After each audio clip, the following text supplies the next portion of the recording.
Wait, sorry about that. Well.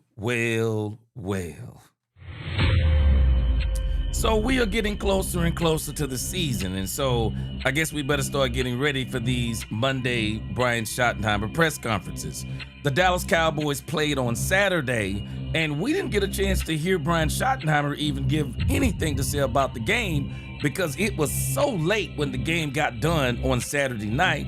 And even though we did Cowboys After Dark till about 4 o'clock in the morning or more, we still did not get Brian Schottenheimer on a press conference. Well, not only did we have the Monday press conference, but in case you didn't know, Brian Schottenheimer did do a Saturday press conference. So we're gonna go back and listen to the Saturday press conference, then we'll get caught up on the Monday press conference, and we're gonna discuss all things Cowboys as it pertains to roster cuts, as it pertains to the performance of the players, as it pertains to them getting back in Dallas. We got a whole lot of things to talk about today, and we haven't even started the season. Let's talk Cowboys. We're about to talk facts. What is going on, Cowboys fans? You would think we're in the regular season, the way people have been talking about the Dallas Cowboys preseason. I know it's a lot to be excited about, and we're going to continue to break it all the way down, listening to Brian Schottenheimer. Man, let's go. Let's get it. Welcome, Cowboy fans and Cowboy haters alike. I'm the G, and I'm the host of Let's Talk Cowboys, where we talk facts. And as you come into this live stream, please don't forget to hit that like button, share, subscribe, hit that notification bell so you know the next time we post another video or go live. And if you haven't become a channel member subscriber yet, what are you waiting on? We have a lot of great things coming up this season. Now let's talk facts. Cowboys Nation, we only have 4 topics for today. But don't worry, there is a lot inside of these 4 topics. We're gonna listen to the post-game show with Brian Schottenheimer. And I wanna go back and talk about that game now that I've had time to digest it, now that I've had time to listen to some people talk about it. Now that I've had all of that time, we're gonna talk about that as we listen to Brian Schottenheimer in the post-game press conference after the Arizona Cardinals game. Then we're gonna listen to the Monday press conference, and we're gonna evaluate and kind of break down some of the things that Brian Schottenheimer himself talks about after evaluating the Saturday game and then the state of the Cowboys going forward. Then, Cowboys fans, George Pickens was mic'd up during the New Orleans Saints scrimmage. We're getting ready to play the New Orleans Saints this week. I'm excited to hear what George Pickens had to say during that scrimmage, because I'm telling you right now, I haven't even listened to it, but I guarantee you it is a must listen, and we're gonna listen to it today. And then finally, we're gonna listen to the player interviews. Again, obviously they did have a lot of interviews after the game, but I guess the people who do the videos that day, I guess they said they were too tired and they were not staying up posting no videos. So I'm sure they might have posted these yesterday. I didn't do a live stream yesterday. Y'all might have already heard some of them. But we're gonna go back and we're gonna listen to some of those player interviews from the Cardinals game and kind of see where their mindset is as we get ready to start cutting down to the 53-man roster. So that's the show for today. The show is going to be great. Dallas Cowboy fans, let's go. Let's get it.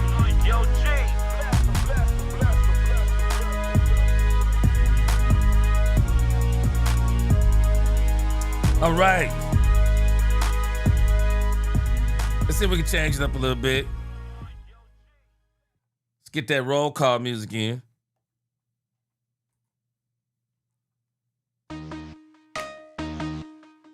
Oh, yeah.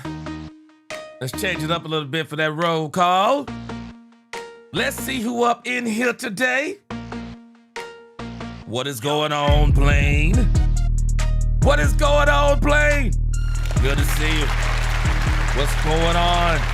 Yeah, hey, yeah, we was up late. Yeah, it was awesome. Didn't get a chance to hear some of the stuff we're going to hear today, so I'm glad to hear today. What is going on, Mose Logan? Good to see you. Good to see you, Mose Logan. What's going on, you dig? What's going on? Jaden Justin, what is going on, Jaden Justin? Doomsday Cowboys, Chuck Dunaway. Salute, hallelujah. What is going on? Country Field, what's going on? Big Mouse Dog, Robert Dudley, what's going on, Robert Dudley? Gregory Hicks in the building. What's going on, Gregory Hicks? 5 points of the star, what's going on? Carl Williams, what's going on today? Larry Hunter, what's up? Amber Soprano, do you sing soprano? Because I'm wondering if that's why you call yourself Amber Soprano. I'm wondering, do you sing soprano? What's going on, Mr. Get Dirty? Good to see you. There will be blood.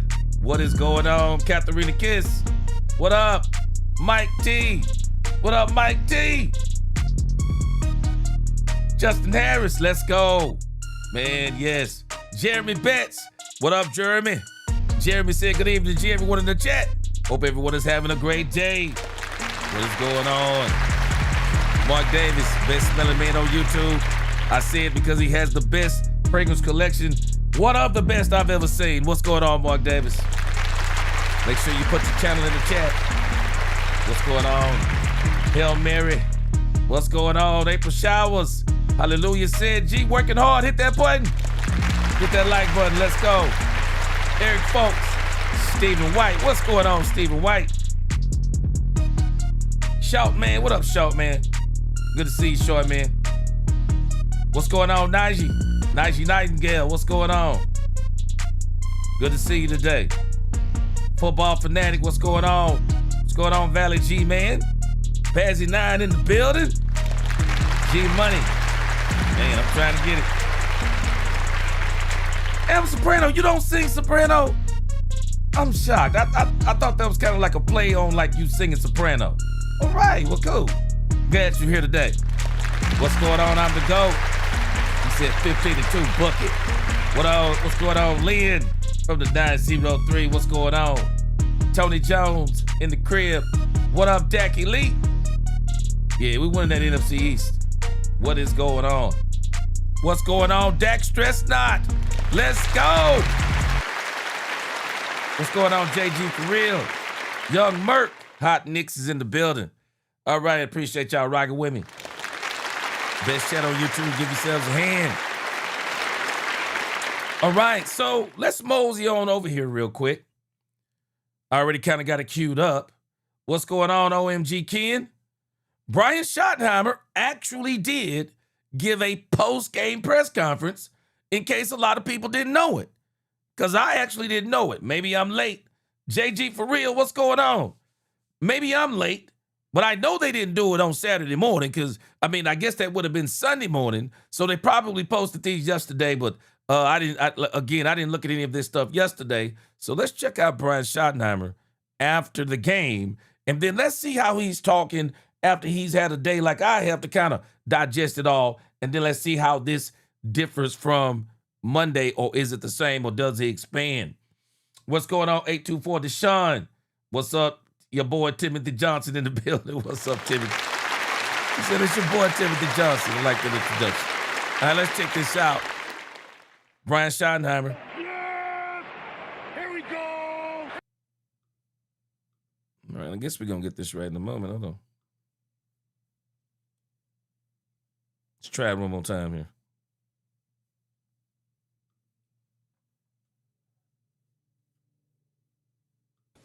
The preseason record is never remembered.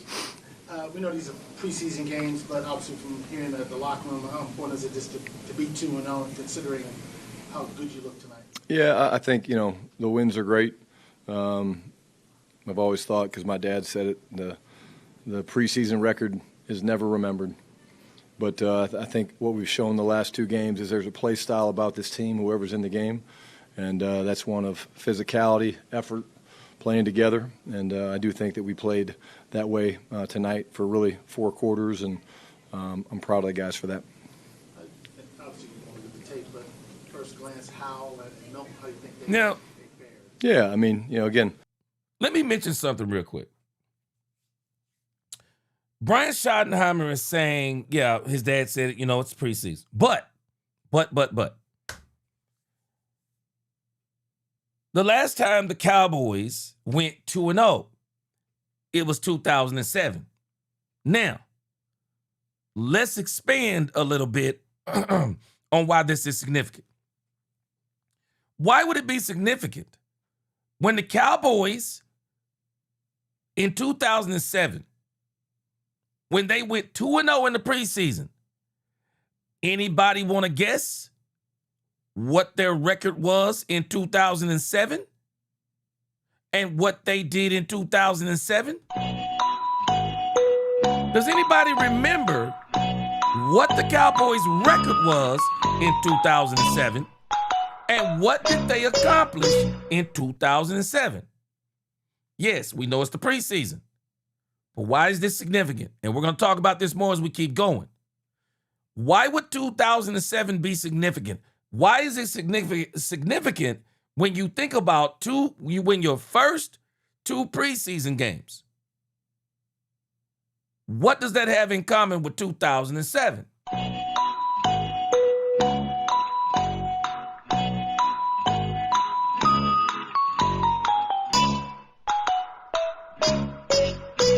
Yeah, Michael Jordan says 13-3 record. Yeah, young Merc. 13-3, Blaine, Valley man, Valley G man. 13-3. Number 1 seed got knocked off by the New York Giants, who went on the road and beat the New England Patriots in the Super Bowl. And a lot of people, now, for a lot of people, Lynn said the same thing, 13-3. Now, a lot of people, they give, for everybody who say, oh, Jerry Jones ain't won nothing, the Cowboys and Jerry Jones ain't won nothing in 30 years. Man, I'm going to tell you something. That was a pretty good team in 2007. That was a pretty good team in 2007. And I don't understand what Jerry Jones has to do with young Merc. I don't understand what Jerry Jones has to do with Patrick Clayton dropping that pass. Young Merc, you remember that? Young Merc, he says Patrick Clayton dropped a gimme from Romo. Young Merc, what did Jerry Jones have to do with that mess? There is no way. Everybody was like, there's no way that the Giants. Now, this ain't like the Green Bay game. The Green Bay game in 2023. Man, we were hoping on a prayer. Green Bay was red hot, and in actuality, they were better than us. But in 2007, we were better than the Giants. Should have been. Should have been. We got beat. Young Merc said he's still sick about it. We should have won that game. We should have absolutely won that game. And so the issue is, when you think about the preseason and what the Cowboys have accomplished in the first 2 games, it's exactly kind of what Brian is talking about. What it does do, though, it helps you to understand the progress that your team has made even over last year, because you got 3rd stringers. This ain't the first team. We got the 3rd and the 4th stringers out there executing Christian Parker's defense. We got the 3rd and the 4th stringers in the 4th quarter out there still after the quarterback, still fighting hard. So surely, if the 3rd and the 4th string are doing that, surely the 1st string should be pretty much off the chain. But understand this, and I'm going to talk about this more as we listen to Brian Schottenheimer. But I'm also going to put in my mind that the preseason, you're not playing the top-tier talent. And we do got to keep that in our minds as we're going to talk about different things, and they mentioned different players. We do got to remember that. They're not playing against the top-tier talent. And we'll talk about even what that meant for the against the Arizona Cardinals. Let's keep going. I think, Joe's put together 2 really, really good halves. Sam really made one mistake, down in the red zone, kind of got fooled on one and turned it over. That can't happen. But, this is long from over. And, going back to Frisco, thankfully, and get a chance to be home and put some more training camp days in. But got to give Joe his credit. He's played really well the last 2 games, but we have a lot of confidence in Sam as well. Now let's keep going. What's going on, Cowboys fan 864? What's going on? Good to see you today. What up, Brian Worley? Yeah, Jerry Betts, he says, T.O. also dropped the pass and defense gave up a 75-yard touchdown drive with 1:40 to go before halftime. Jeremy Betts, man, your memory is off the chain, bro. You got that creatine brain, man. You got that creatine. That creatine help you with that memory. Yeah. But yeah, hey, Amber, that defensive line for the Giants, yes, it was on steroids. That may arguably be one of the best defensive lines. It's got to be top 10 defensive line of all time. With Michael Strahan and that group, man, they were crazy, crazy good. And again, Brian just brought up Joe Milton. And I'm hoping there'll be some more Joe Milton questions as we keep going. But when you think about Joe Milton even, Joe Milton has played a very good 2 halves over the next 2 preseason games. But as I've been listening to people talk, and even kind of going back to the conversation we had on Sunday morning / Saturday night on Cowboys After Dark, Joe Milton is still a work in progress. Still a work in progress. And so, I think everybody got to be a little bit careful on crowning Joe Milton as being ready to be a starting quarterback in this league.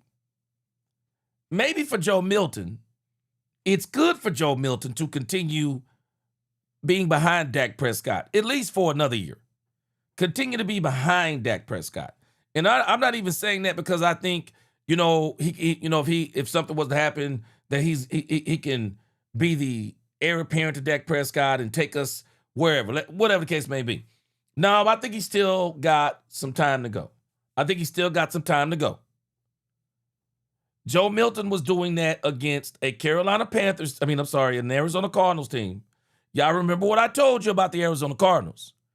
We were on our 2nd preseason game. The Cardinals were on their 3rd preseason game.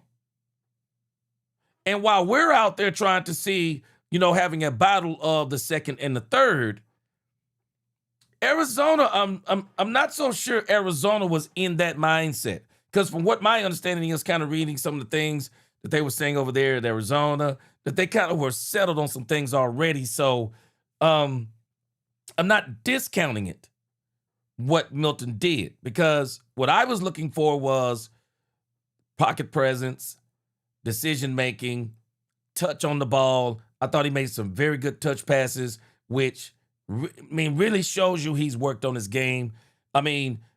The things that you were looking for, you saw it. You saw the progress, the progression. But, let's be careful. Crowning Joe Milton so fast that everybody now is saying, "Oh yeah, Joe Milton, he can be a starting quarterback." Yeah, let's be a little bit careful on that. I think Joe Milton still needs to continue to work. Yeah, still needs to continue to work. I think it's great for him to continue to work behind one of the best quarterbacks, not only in the league, but one of the best leaders that we've seen in football, and just continue to just let it turn into muscle memory of doing the right thing. So again, Joe Milton, I think before everybody be so quick to crown him on everything, because, and I'm hoping, we got good coaching here, that Joe Milton don't let stuff like that go to his head. Keep your head down, keep working hard. Don't read your own press clippings. Let another man praise you, but you keep your head down, keep working hard. Because I'm sure there will be some teams that will probably come knocking on the door for Joe Milton. I think there'll be some teams that'll come knocking on the door. In particularly, I think next season, they'll be knocking on the door for Joe Milton. Yeah, I do. Anvil said Milton's ceiling has always been high. Yeah, his athletic ability. Yes, athletic ability. Yeah, that's why the Cowboys traded for him off New England. Yeah, now, he's got a very high ceiling, but the issue is he's got to keep working because that's the very reason why the New England Patriots traded him too. That's the very reason that the New England Patriots traded him. Em Soprano, don't get me started on the Cleveland Browns. Hey, I think you and me are better than Deshaun Watson right now. I'm sorry. I mean, Cleveland Browns, Amber Soprano, I'm sorry. They need to be drug tested. They need to be drug tested. Deshaun Watson, Stevie Wonder would tell you that Shedeur Sanders won that job. It's an absolute joke. Money rules the day. Bottom line, money rules the day. I'm sorry, after you robbed me for $200 million, I don't care about another 50, bro. You can get on kick rocks, man. I don't care. Kick rocks. This is the Shedeur Sanders age for me. This is the Shedeur Sanders. This is the Shedeur Sanders age for me if I'm Cleveland. I don't care nothing about the fact that we're paying him $50 million. I'm going to do exactly what Sean Payton did. Sean Payton, he should have disrespected Russell Wilson. I thought he disrespected him on a level that's insane. But as far as getting rid of Russell Wilson, no problems with it. No problems with it. Sean Payton said, money don't mean nothing. We're going to pay you the money whether you come here, whether we let you continue to play and do terrible and lose games, or we let you go, do terrible and lose games. I don't care. I'm going to let you go. That's how I see it. Y'all already done messed us out of enough money. Even Brown should have let him go. I think it's detrimental to the fan base. It really shows your fan base that you don't care nothing about the fans. And don't give me all this, they watch tape. Emma Soprano, I'm sorry. Don't get me on a roll. You and me are better than what Deshaun Watson has put on that field this preseason. Gerald Jackson, what's going on? He said, yeah, Joe is making strides. That's it. Let him develop organically. Yeah, he needs some more time. Yeah, Gerald Jackson said, I remember when we had Trey Lance, folks were trying to anoint him. Let's pump the brakes. Gerald Jackson, remember the preseason game Trey Lance had? Remember the preseason game? Boy, Trey Lance had a preseason game and people lost their minds on that preseason game. I'm like, hey, pump the brakes. Pump the brakes. Joe Milton, be patient. Sit behind Dak Prescott, be patient. Your time is coming. But don't let people start singing all them praises and then you start believing it. Just like people talking about he was as good as Drake May. No. Joe Milton was not as good as Drake May. And now we know. Drake May has already went to a Super Bowl now. No, he's not better than Drake May. Athletically, he's better than Drake May. But he's not a better quarterback than Drake May. And that's the part that people have to understand. Being athletically superior and being a better quarterback, two different things. He's not a better quarterback than Drake May. So, a lot of people just need to pump the brakes. I love everything Joe Milton has done in the preseason. Hard work is paying off. He needs to keep working. On us Cowboys, just piggybacking on Joe, can you just talk about his growth and development? Touch he showed, big strong guy, but touchdown throw was a short, strong arm, but the toss to Brown, he eluded defenders and kind of directed him to the spot to make that play. Yeah, I think, it's funny because we threw the double move to Mingo off of a timeout, and that was kind of the last reminder that Steve Shimko gave him is, hey, put good air under it, and Joe's been doing that. He's just, the fade to Cam Brown last game, under duress. This game is about being able to control the RPMs of the football and throw it with different speeds and touches, and he's done that at a really high level. But I thought the scramble to his left to Cam was a big play as well, and then he was able to get in with his legs. So the touchdown to Malik, stepped up in the pocket, running to his left, just kind of from me to you a little bit, and he just kind of took a little something off and gave Malik a chance to catch in and go. So really proud of him. You brought up Malik. Just talk about the running back bounce under Malik. Now, also keep in mind, now, again, this is me after digesting that game. This is me after digesting this game and just kind of looking at this as in the big picture. Because, again, Gerald Jackson makes a great point. We would, people were doing the same thing about Trigger Trey. But let's keep in mind, I want to go back to Joe Milton. Joe Milton is the one, not Joe Milton. I want to go back to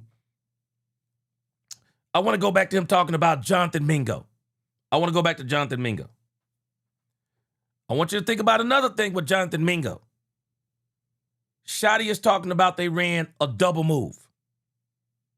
Now, Jonathan Mingo is doing that against backup player.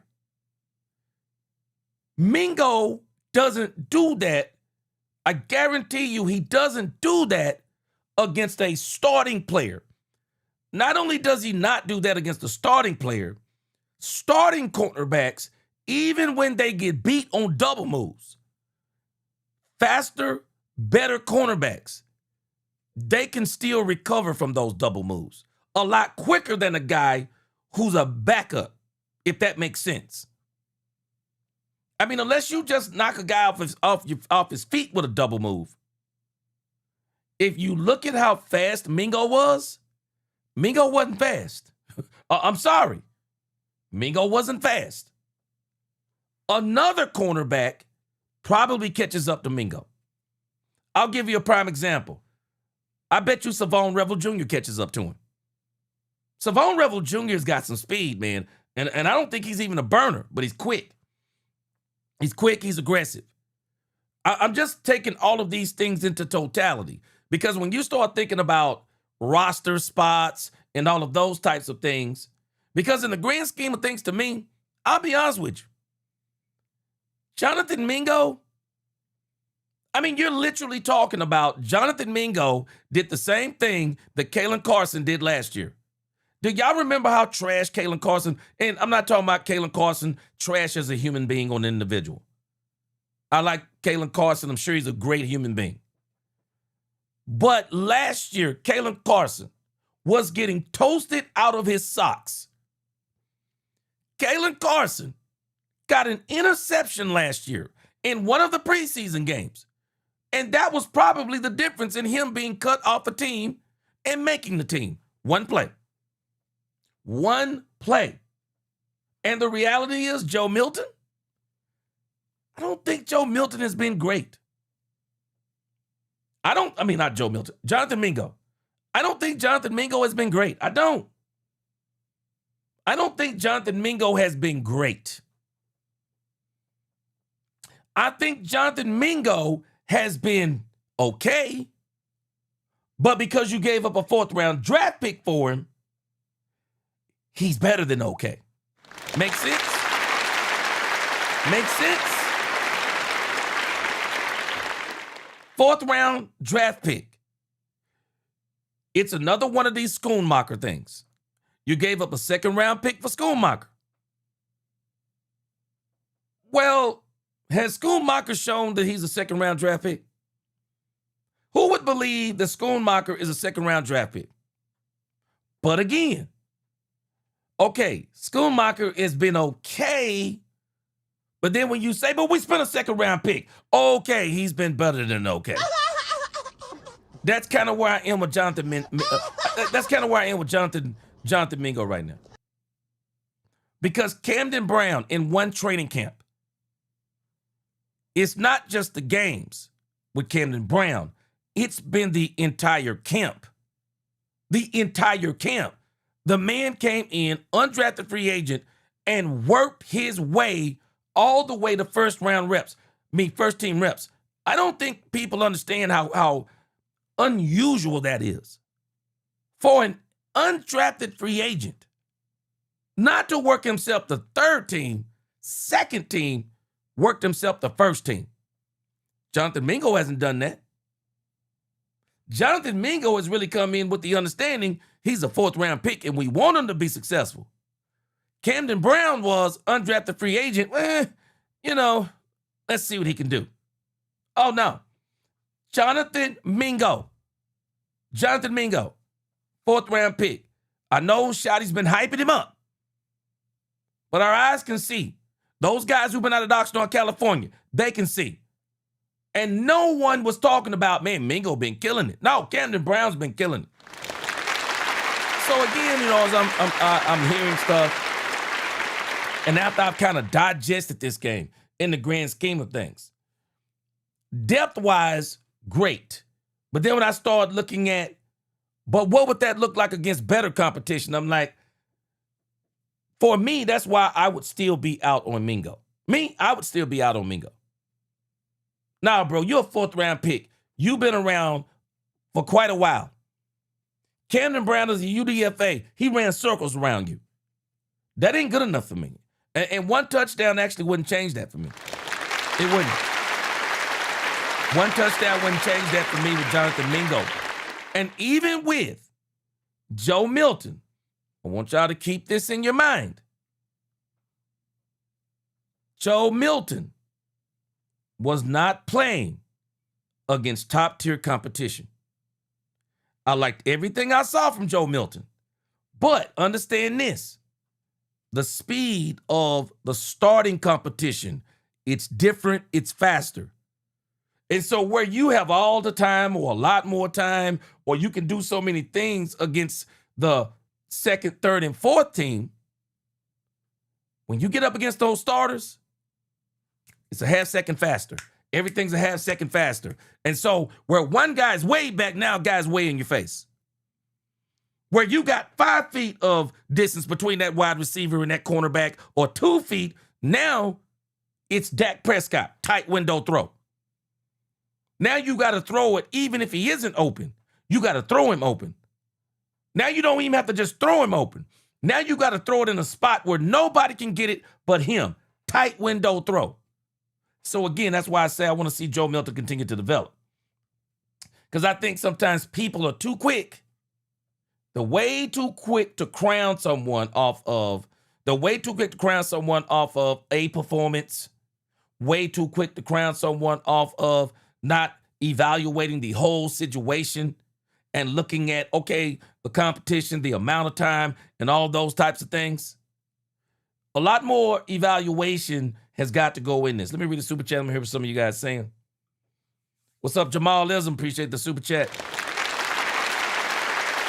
Yeah, he said it's a travesty what they're doing to the shore. To Shador Sanders. No doubt about it.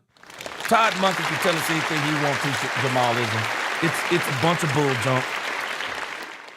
It came down from Haslam. We're paying. It's this simple with Deshaun Watson. We're paying him $50 million. I want him on the field. Not me. I don't give a doggone. Get him out of here. I don't give a doggone. Not me. Get him out. And after what he said on Saturday, and then backtrack today, get out. Get out. Too much for me. I couldn't do it. Sean Watson not only would not be my starting quarterback, he'd be cut today. Yeah, he'd be cut today. But again, yeah, Fire Daddy, he said the Mingo experiment is over, in my opinion. But see, they gave up a 4th-round pick. I guarantee us, if the Cowboys had not given up a 4th-round pick for Mingo, he'd have been gone. No doubt about it. He would have been gone.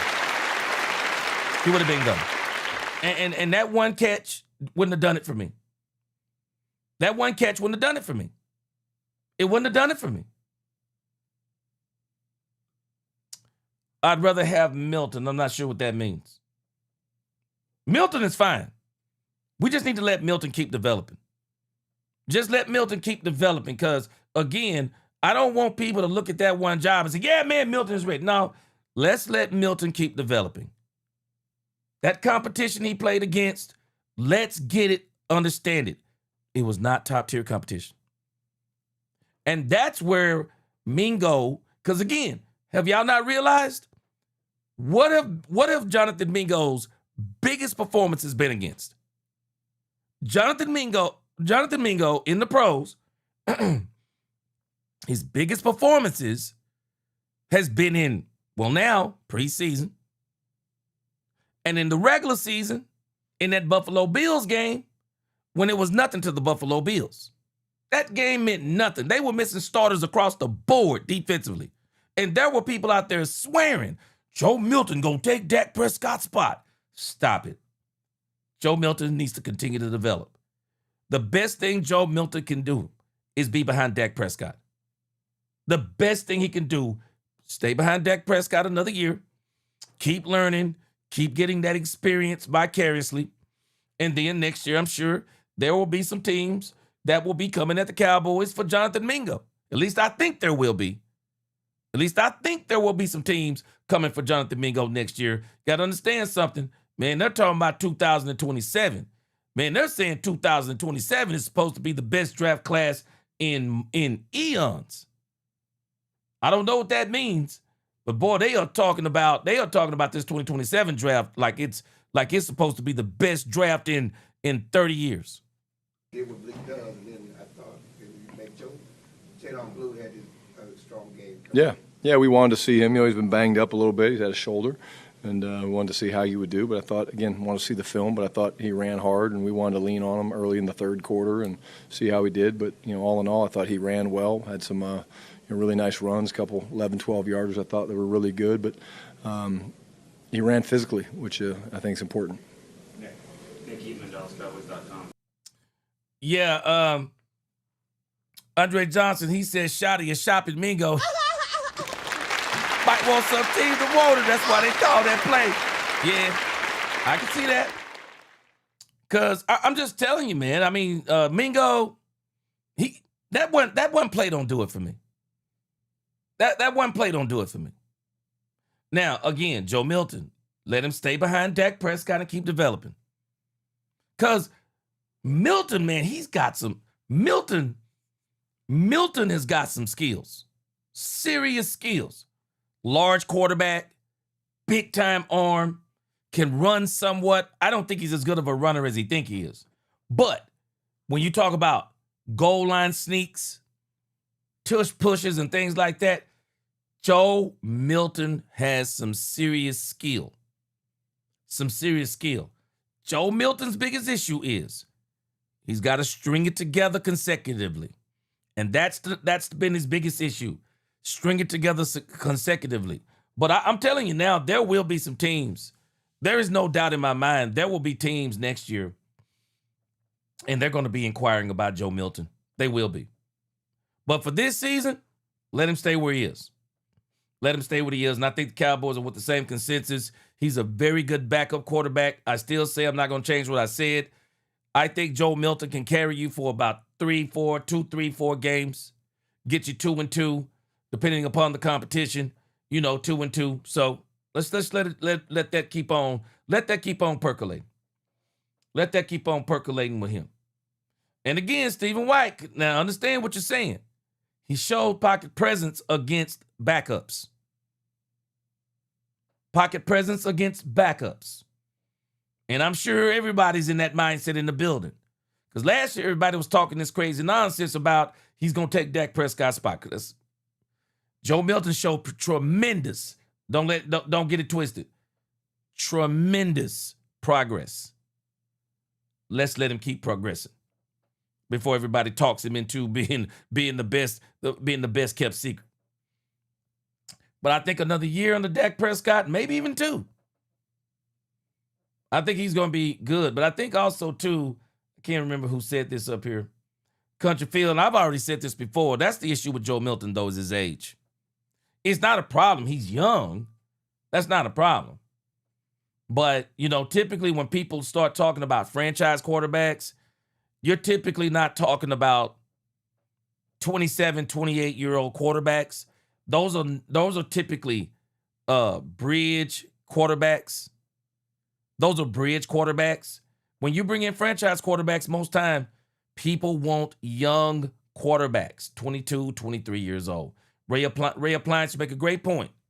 Milton's a strong backup at this point. That's it. Strong backup, knows the system. Let's just let him keep developing. Let's let him keep developing. You give him another year, especially going up against Christian Parker's defense. You give him another year, yeah, next year it'll be that much better. But again, Clarence Hill was talking about Jaden Blue. And of course, y'all already know I'm a huge Jaden Blue fan. But let's be objective about Jaden Blue. I told y'all before, what the Cowboys were looking for from Jaden Blue is different than what they were looking for from Malik Davis. The Cowboys believe they've already seen Malik Davis' ceiling. I've said this for 2 years now. The Cowboys believe they've already seen Malik Davis's ceiling. The issue with Milton is his floor. Malik Davis is his floor is high. What do I mean by that? Malik Davis' ceiling, I think he's hit it. But his floor is high, meaning very dependable. Even if you say consistent, Malik Davis is very dependable, very consistent. Malik Davis is what he is. He ain't, for the most part, Malik Davis, he's not going to let you down, especially as the number 2. Now, for me, Malik Davis couldn't be my number 1. Maybe he could be for y'all. He couldn't be my number 1, but you're talking about my number 2. Malik Davis can be my number 2 with as good as he is now. It don't mean that if I had a choice, I wouldn't pick a different number 2. For example, when the Carolina Panthers didn't bring back Rico Dowdle. I'm sorry, I'd have brought back Rico Dowdle because I believe Rico Dowdle is better than Malik Davis. But I guess the Cowboys didn't want to do that because they probably would have had to spend a lot more money on one Rico Dowdle. But again, Malik Davis, he's the number 2 running back. He's very dependable. So he's good enough especially when you're talking about the Cowboys not being a running team. We're not a running team, Cowboys Nation. We're not. We are a passing team running out of 11 personnel. For everybody who's, Mo, he gonna play Mo. No. Brian Schottenheimer, I'm sorry. I watched Marty Schottenheimer. Brian Schottenheimer does not play Marty ball. He may mix a little bit of Marty ball in there. Schotty is not his father. He's not his father. And the reason why he's not his father is because you think about it, man, a guy like LaDainian Tomlinson, man, they're not even making running backs like LaDainian Tomlinson anymore. They're not making LaDainian Tomlinsons and Emmitt Smiths no more, man. They're not making those guys no more. Teams today of what guys like Emmitt Smith was, guys like LaDainian Tomlinson. Now, the reason why I'm mentioning those 2 running backs, when you talk about those types of running backs, they could not only run the ball, but they could catch, they could block. They were the epitome of all-purpose back. Emmitt was a running back that could do other things extremely well. LaDainian Tomlinson, running back, could do other things extremely well. And I'm going to tell y'all something. Curtis Martin is very underrated. Curtis Martin is very underrated. A lot of these running backs couldn't even hold a candle to Curtis Martin, man. Curtis Martin was a beast of a running back. Yeah, Tyrone Young, Ricky Waters. They don't make running backs like that today. They don't. They don't make running backs like that today. So, Schotty isn't playing Marty ball. Schotty is his own thing right now. And one thing I do give Schotty credit for, it depends upon his personnel or what he's going to do. Schotty knows that this team is receiver oriented. Once you added George Pickens, everything changed. So when you have a team like the Cowboys running out of 11 personnel, Malik Davis is actually good enough to be your second running back. Malik Davis is good enough to be your second running back, so they're not tripping on Malik Davis. But the running back who they were really testing out was Jaden Blue. Jaden Blue is the running back they were really, really trying out because, again, nobody finds it to be strange. Jaden Blue, 15 carries. Cowboys got plans for Jaden Blue. I do not believe Jaden Blue is going to be running between the tackles for the Cowboys all the time. I'm still sticking on what Shotty said. We have not shown y'all everything. And I think the thing that Shotty is going to unleash on this league in 2026 is going to be his perimeter run game. It's going to be the perimeter run game. It's going to be the sweeps. It's going to be the pitches. It's going to be the screens to the running backs. It's going to be those types of things when it comes to what they're trying to do with Jaden Blue. They're not showing that yet.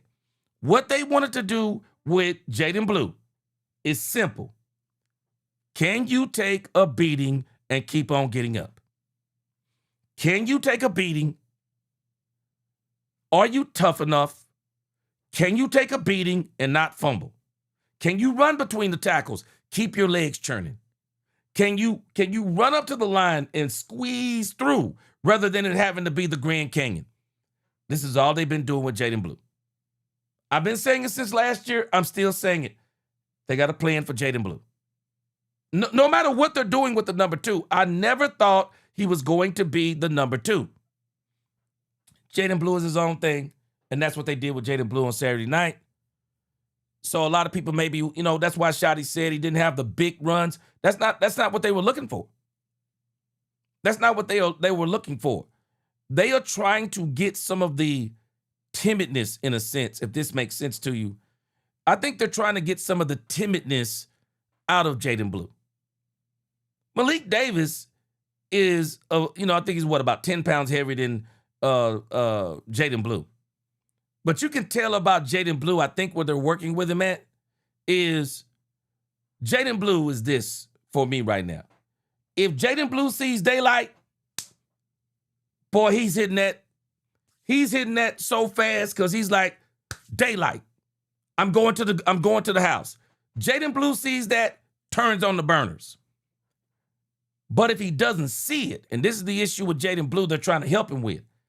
If he don't see it, he don't hit it as hard. He don't hit it as quick. Because he doesn't see that opening. But they're saying that if you look at Malik Davis, for example, Malik Davis will run even if that opening isn't there. He'll run hard enough to where he can get enough through it that he might actually be able to get those 3 or 4 yards that you thought wasn't there.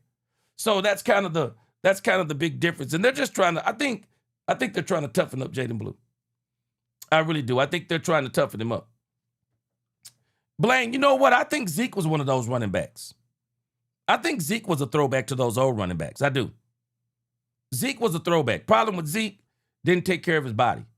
But Zeke was a monster, man. For about 4 years, Zeke was a monster. Yeah, Lynn, Marcus Allen, Walter Payton, Eric Dickerson. Yeah, them backs like that, don't make them like that no more. Yeah, they don't make it like that. Man, them guys actually would, man, those guys would, you're talking about 30 carries sometimes. Man, them guys were different back then. Yeah, you're absolutely right, Blakey. Yeah, Blue's not an every down back. That's not what you want him for. Yeah, you don't want Blue for an every down back. You don't want him to be your second back. Jaden Blue is his own thing. Yeah, he's not your number 2 back either. Even though they're going to probably put him in some series. But yeah, he going to be good to go. At least I hope he is. I hope he's going to be good to go. Frank Lawrence, appreciate that super chat. Lawrence said, Joe Milton. Oh, yeah, you know what? I thought about that too, Frank Lawrence. I agree with you. Yeah, Joe Milton is going to get a lot of mop-up time. He should. He should. Joe Milton should be playing all through the season because, Frank Lawrence, I do believe the Cowboys are going to maul a few of these teams. I think they're going to maul a few of these teams. And they'll probably be so much up by the third quarter. Yeah, I think that Joe Milton will see some playing time this year. I'm expecting at least 5 or 6 games, Frank Lawrence, that Joe Milton is going to play. Frank Lawrence, he said after the 2026 draft, no Cowboy fans should say F them picks. I think you make another great point there, Frank Lawrence. Appreciate that super chat. Cowboys had an awesome draft last year. Awesome draft. Absolutely. They had an awesome draft. And again, man, everybody keep talking about this 2027. Man, they're talking about this 2027 draft class is going to be crazy. Man, Baz sent me something from Caleb Downs. I got to see if I can retrieve it. Caleb Downs said Jeremiah Smith is, I don't know if it's as good, but he definitely implied that Jeremiah Smith is already there when it comes to, you know, CeeDee Lamb and George Pickens as it applies to going up against him. So they talking about this 2027 draft is gonna be crazy. Jamal Ism, he said, do you think we finna holler at Maffa? I think he's gonna be on the practice squad. Yeah, I think he's gonna be on the practice squad. I think Phil Maffa about to hit that practice squad, man. No doubt in my mind. Coach, I don't know if this has been your experience, but it seems like, you know, in the last game before you go home, it can be that last day of school mentality where it's hard to get real good focus. Are you proud of the way they locked in on this one before heading back down? Yeah, I think so. That doesn't surprise me, Nick. You know, I think, you know, this group of guys, you know, we sat, I think, 29 guys weren't dressed tonight. These guys that played were playing for something. They want to be part of this family. They want to be part of the star, the brand. And, you know, I have to say this because I mentioned there, but, you know, I saw something that I've never seen, an entire fan section cheering for, you know, Pete Shiaz, and that was really, really cool. And, you know, like, it was really awesome. Had him break it down, and his comments, I'll let him share those with you guys, but it's really cool. We talked about the brotherhood, and but yeah, I didn't think these guys would have any let up. Did you get a chance to see from your viewpoint Barham how he played? I know you want to look at the tape, but it looks like he was active. I saw the physicality that I thought I would see, but I want to see the film before I speak too much on it. But I saw him rocking heads, if you will. Mickey, you got anything? You're good. Quentin Jody for the Dallas Cardinals. I want to talk a little bit about, you know, I know that he was undrafted coming in. Can you just kind of talk about his development, you know, with this team? Obviously, he wants to make the team. Sure. Yeah. Well, I'll say this.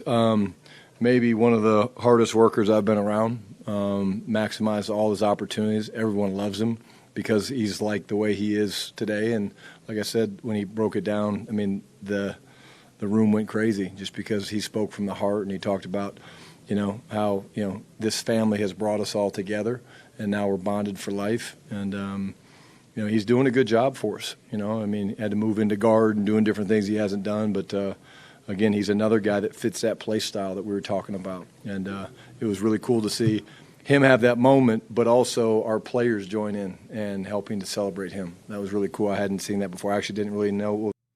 Now, they're talking about Shiaza Pete. I think it's a really good story with Shiaza Pete. And I think Shiaza Pete may be one of these guys that can develop into a great player. I don't know yet where I am on this thing with Shiaza Pete, because I really haven't been hearing anybody just talk about how great he is. And, you know, for as much as I like the story, I don't think it should be about the story, if that makes sense. Because I always forget the guy that the running back who is the son of the guy that works for the Cowboys. Matter of fact, he got picked up by the Tennessee Titans, maybe it is. Who's the little running back that we had? And don't let me call him small. The shorter running back that we had. Because he was such a great story. And everybody knew the Cowboys drafted him for a story. And they took up a roster spot for him. And just didn't even use him. It doesn't. Deuce Vaughn. Thank you. Thank you, for real. I mean, Deuce Vaughn. Everybody knew it was a story. Deuce Vaughn was a story. Houston Texans. Thank you, JG, for real. Houston Texans. It was a great story. But, come on, man. They were never going to use Deuce Vaughn. I'm just telling you, I think you got to be a different type of play caller. There are only about 3 play callers in this league that I would trust with Deuce Vaughn. There's only 3 coaches in this league. And I mean 3. And maybe y'all could throw out some more. But there are only 3 I can think of. Top of my list, Sean Payton. Sean Payton could turn Deuce Vaughn into a superstar. I think Sean Payton could. Everybody can't turn a smaller running back into a star because he's already too small. So you got to be a very good play designer to be able to even design the plays right. Because it's risky to have a player that's short and throwing, it's tough. I think you could get Sean Payton. I would trust Sean McVay. I would trust Andy Reid. And I'm going to add one more coach. And that is the coach. His last name is Peterson. He was the coach of the Eagles when they beat the Patriots with Nick Foles. He's a heck of a play caller. It's only those 4 coaches. Those are the only 4 that I would even trust with a player like Deuce Vaughn. And so I say all that about Shiaza Pete. I don't want the Cowboys to give him a spot because it's a story. Let the story be he played so hard that he made the team and he's going to be a contributor. That's what I'd like to see. Don't let it be a story. Because in these, man, the Cowboys are at a point, Cowboys Nation, they need every single player to play. Every player on their team, they need to be looking at that player like that player could potentially play this year. There's no room on this team. And I know, player development, blah, blah, blah. Yeah, I'm with that. But you need every player on this team. You got a 53-man roster. The reality is you need about a 48-man roster. You actually need about a 48-man roster. You got to keep in your mind that of your 53-man roster, that you may have to call on 48 of the 53 on your roster. So especially when you're talking about the Cowboys' offensive line, you got to make sure every piece of that counts. Every piece. Frank Lawrence said, G-Man, take another look. See the video on Shiaza from camp. The young man needs a sponsor to groom him starting right tackle in the making. Yeah. I haven't seen him play bad. I'm not saying I've seen him play bad or good. I'm just saying that when it comes to Pete, let it be all about the player rather than the story. Let it be all about the player than the story. There's no doubt in my mind he can play. But let it be about the player and not the play and not the story. Because I can already tell you, this story right now is above, and I'm not saying this in a negative way, I'm just saying that the popularity and the story, they are at this time, bigger than the player. So I want to see him get some more work, some more development, keep working on him, and develop him into the player that you want him to be. Because it's obvious that he got the potential. So, because I love the speech that he gave. So keep on working, keep on developing, and let's see what happens. Because every player on this team, man, we really need to be thinking in terms of a 48-man roster. We do. Because we need to be thinking that everybody might have an opportunity to play at some point in this season. What's going on? But when I heard about it, it was I'm really proud for him and for what he's done for us. And, I imagine there was a lot of Navajo contingents or fans that just came down to go see him too as well. And, of course, on Navajo, Dallas Cowboys, they really love the Cowboys. Yeah. So, it's kind of nice. I'm not sure if you've seen that here before. No, I mean, he talked about the star and the importance that the star holds for him, and I think it sounds like what you're saying is very important to a lot of people. And these guys love him. Your thoughts on cornerback tonight? You guys started to revel last game. It's funny you just asked about Schoolmaker, David Everett. I'll be honest with you. I don't think the Cowboys can get in. At this point, I don't think the Cowboys can get anything for doggone Luke Schoolmaker, bruh. don't think they can get nothing for Schoonmaker. Nothing. I don't think they can get nothing for him. If I were a team and I wanted Schoonmaker, I ain't offering nothing. I'm going to let the Cowboys cut him. That's what I'm waiting on. I ain't giving them nothing, especially no 4th-round draft pick. Shoot, I ain't giving them nothing. Hey, why high? He said Jerry thinking about jerseys.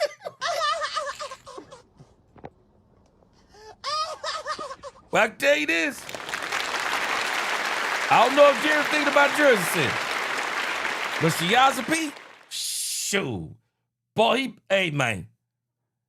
he make this team. Oh, he about to make a whole bunch of money off jersey sales. He about to make a whole bunch of money off jersey sales. You better believe it. Gonna make a ton of money. Yeah, I love his locker room speech, mixing and moving pieces around, and it was really cool to see Vaughn get that interception. That was a big play, a little sudden change for us, big momentum play. Speed's been doing a really good job, both on defense and special teams. So we wanted to see him get out there and compete early on. And size, speed guy that's been playing great, and just keep forcing competition. And no one's going to get complacent because we're not going to let them, because it's a talented roster, and it's going to be some really tight position battles as we get closer to final cutdowns. The decision to not play Caleb. Yeah. Showing you enough. Talk about that a little bit. Yeah, he's a really good player. And I can go into, if you guys want me to go into it more, you guys have been in practice every day. He's really good. He's played a lot of football, and I'm not saying he's not going to play in the next preseason game, but I wouldn't expect to see him out there a lot. Blue, this is back. Yeah, they putting Caleb Downs in bubble wrap. Yeah, they putting Caleb Downs in bubble wrap, and it makes sense. Fire Daddy, I got that on a sound effects website. Yeah, I got that on sound effects website, Fire Daddy. And I think it's called Sound Effects. Yeah, it's just a little sound effects website, man, that you can get all them sounds from. But again, man, Caleb Downs, they're going to put him in bubble wrap. Now, y'all remember that people, I was having a conversation last week, and I was telling y'all, people keep saying that Caleb Downs will be the defensive rookie of the year. And I keep telling y'all that I believe Ruben Bain Jr. is going to be the defensive rookie of the year. Well, Vegas now has their odds up. I think it's Vegas. I heard 105.3 The Fan talking about it today. And Vegas is even saying the same thing. They're saying that Ruben Bain Jr. is going to be the defensive rookie of the year. Man, I told you about people talking about that man's hairline, bro. Boy, that man's got a chip on his shoulder. Talked about the man hairline, Tyrannosaurus Rex arms, brought up his hit. Man, the thing about the accident. Man, Ruben Bain Jr., Ruben Bain Jr. gonna hurt somebody this year. I'm telling y'all right. Boy, Ruben Bain Jr. gonna hurt somebody this year, man. But that man gonna hurt somebody this year. But Caleb Downs, again, they're talking about Caleb Downs. They've seen enough of Caleb Downs. He won't be out there anymore this preseason. Caleb Downs is an absolute beast. He's gonna be a great player for the Cowboys. Just mind, body, and spirit, man. Just knows the game, man. Well beyond his years. He didn't practice all week. The other guys don't practice, they don't play. But just talk about him practice, I guess, playing after not practicing with the injury, showing toughness, and the need for him to play because of the competition with. Yeah, I think he feels the competition. I think he feels the fact that this is a deep room. I mean, I can't step up to a podium and answer a question about the running back room without mentioning Izzy. I mean, and then Phil Maffa has a touchdown, and Malik is what he is, and Jaden, so these guys got to go. I mean, and it's been fun for us to watch them, in pass protection. But when you don't practice, it's hard to go in there and perform the way he did. So that's progression for him and something that he should take a lot of pride in. Israel Abanikanda practice squad. I see practice squad. I told y'all before, Israel Abanikanda, people, I'm not even going to go into it, but I was never singing the praises of Israel Abanikanda, It's not that Israel Abanikanda isn't a fast, he's a fast guy, but I went back, watched film on him last year. Man, Israel Abanikanda is what he is. There's a reason why the Cowboys were able to get him. There's a reason. It is rare that you're going to find a number 2 level running back, potentially could be a number 1. It is so rare to find that. It's not Israel Abanikanda. That's not what he is. Now, Israel Abanikanda, could he be a 3rd running back on your team? Yeah, probably could. He probably could. But I can tell you this, before the Cowboys got him, other teams didn't think that. And even when they did think it, what did they do? They wound up cutting him. And I'm saying that because if Israel Abanikanda makes the running back on your team, you need to start looking at your running back room again. That's all I'm telling you. That's all I'm telling you. That's no knock on him. That's just the truth about it. If that man makes the 3rd running back on your team, you need to look at your running back room. Your running back room ain't good, man. Your running back room isn't good if Israel Abanikanda is even your 3rd running back. Not at this time. You keep working, maybe next year. But right now, I hear Shotty talking about Israel Abanikanda. So doggone well, there's no room on this team for Israel Abanikanda. There's absolutely no room on this team for Israel Abanikanda. It's just not. Frank Lawrence said, G-Man, we had Downs and Bain fall. Could have got, man, Frank, we were close, boy.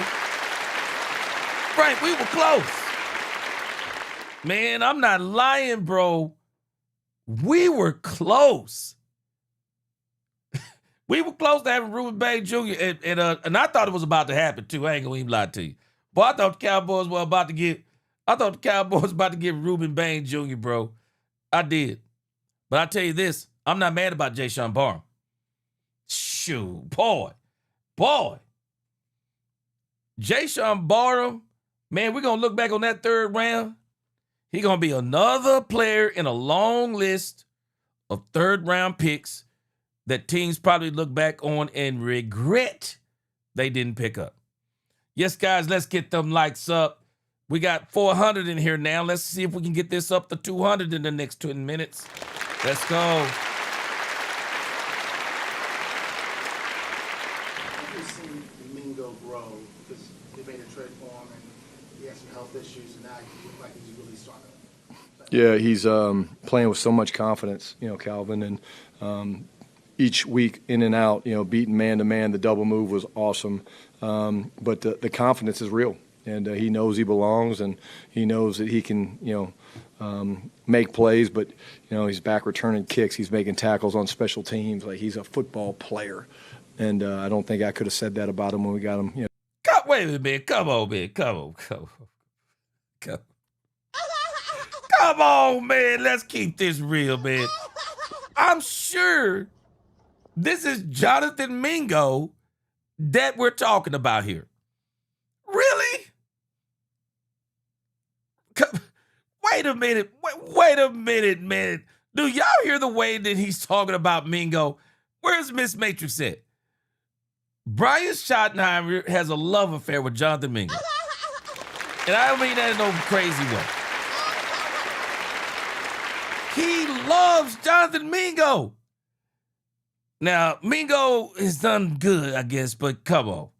I mean, this is how we talking about Mingo now, man. Bass in the building. Bass, this is how we talking about Mingo now. Listen to him describe Jonathan Mingo. Man, you got to go back and look at the tape on this now because the way he talking about Mingo. That he can, What up, Thomas Lopez? make plays, but he's back returning kicks. He's making tackles on special teams. Like, he's a football player, and I don't think I could have said that about him when we got him, 2 years ago or whatever it was.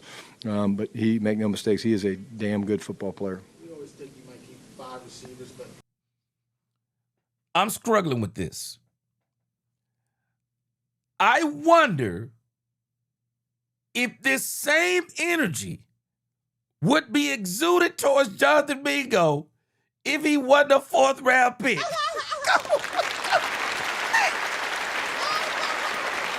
I'm struggling so hard with this, man. Boy, I'm struggling so hard with this, I don't know what to do, man. I'm struggling, man. Man, I'm riding with Brian Schottenheimer till the wheels fall off. But boy, I'm struggling with this Jonathan Mingo conversation. Miss Majors Hill's in the building. Miss Majors, are you following this? Straight bromance. Man, Stephen White said I mocked Mingo when I couldn't get Pickens. He said I like Mingo. Man, I'm struggling hard, man. I'm struggling so hard. If Mingo was not a 4th round pick, Camden Brown came off the streets. Camden Brown came off the streets. And I take Camden Brown 10 times out of 10 over Jonathan Mingo. Right now. Right now, man. I'm taking Camden Brown over Mingo right now. And I'm telling y'all, hey, I'm telling y'all, they better not do it. They better not do it. I'm telling y'all, they better not do what they may be trying to do. They better not do it. Don't you dare try to talk up Jonathan Mingo. Don't you dare try to talk up Jonathan Mingo so you can try to sneak Camden Brown on that practice squad. Don't you do it. Don't you try this, Dallas. Dallas, don't you try this. Don't you try this, Dallas. Don't you try to use smoke and mirrors. Don't you try to talk up Jonathan Mingo so you can slip Camden Brown on that practice squad. Don't you do it. I'm telling you right now. Don't you do it. Don't you do it. Chanel, what's up? Chanel, neighborhood statistician, is in the building. Chanel, I'll be honest with you. Neither one of them are particularly fast. Neither one of them are particularly fast. I'm thinking we're looking at 4 or 5 speed on both of them. I don't think we're looking at 4.4 speed. I think we're looking at 4 or 5 speed on both of them. I can't, man. I can't. Dallas, don't y'all try this. Don't try it. I hear you talking up Jonathan Mingo. Don't you do it. Because I do not believe you're going to be able to pull this off. I don't believe you're going to be able to pull this off with Camden Brown. I could be totally wrong. I don't think you can pull it off with Camden Brown. With the way Camden Brown has performed, not only, and I'm going to say something here that's funny, but I'm going to go back to Christian Parker. Christian Parker talked about how the Cowboys media are allowed to put all of this footage up about players and, watching the team practice. It's not the plays I'm concerned about because they really look kind of generic. But because the Cowboys media have posted so many clips about Camden Brown, the entire NFL fan base, teams, everyone knows this dude Camden Brown should have been drafted. Shoot, if Jonathan Mingo was drafted in the 4th round, then where should Camden Brown have went? Where should Camden Brown have went? Shoot, if you telling me Mingo 4th round, shoot, I'm telling you Camden Brown is late 3rd round. Ain't no way. Yeah, Justin, I agree with you. 4 or 5 is enough. Because when it comes to speed, that ain't the difference for me because I don't think we're talking about fast guys either way. Mingo is a 4.46. I'm struggling with that. He didn't look 4.46 on that play, Stephen White.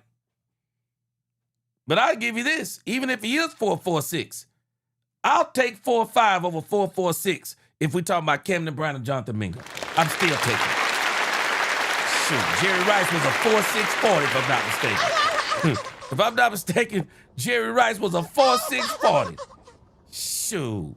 I'm not just looking at speed. If it was speed, neither one of them making the list. Camden Brown in one camp has made a bigger impact, a bigger impact in one doggone camp. Camden Brown made everybody take notice to who he is. Everybody.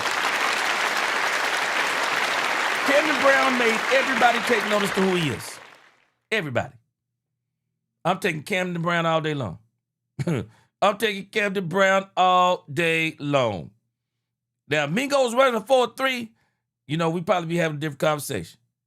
But Camden Brown has shown. Well, hey, Chanel, we already know Brown got hands. You got to tell me Mingo got hands. You ain't got to tell me Camden Brown got hands. Man, let me tell you something. This dude, Camden Brown, has done such a job that for anything somebody tells you about somebody else, they ain't got to tell you that about Camden Brown. Camden Brown, route running, I've seen it. Hands, seen it. High point the ball, seen it. Contested catches, seen it. I have seen so many things from Camden Brown. It tells me Camden Brown shouldn't have been undrafted. I just don't think he should have been undrafted. But when I hear the way Brad Schottenheimer is talking about Jonathan Mingo, all I'm telling you is this don't sound like the same player that we've been watching. That's all. Terry, what's up?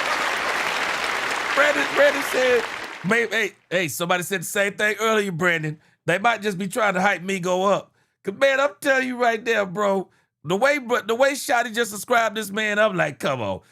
I wonder if it would be the same description if you didn't have a 4th round pick tied up in him. I wonder if it would be the same thing. Mose Logan said, we know his hair is better than CD. Mose Logan, come on, man. Get CD a break, man. Blaine says it's Shotty his best friend. I don't know. I can tell you this. You like him. Because of what Brown's doing, is that kind of like hard to say if you want to keep 5 or 6?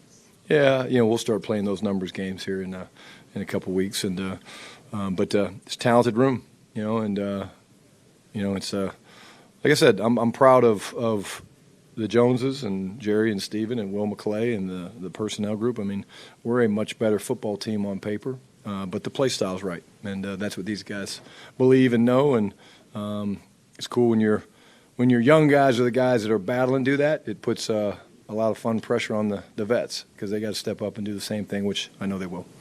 Be a better football team. Yeah. Stephen White make a great point here. Fighting over the last in the clip is an awesome problem to have. You better believe it.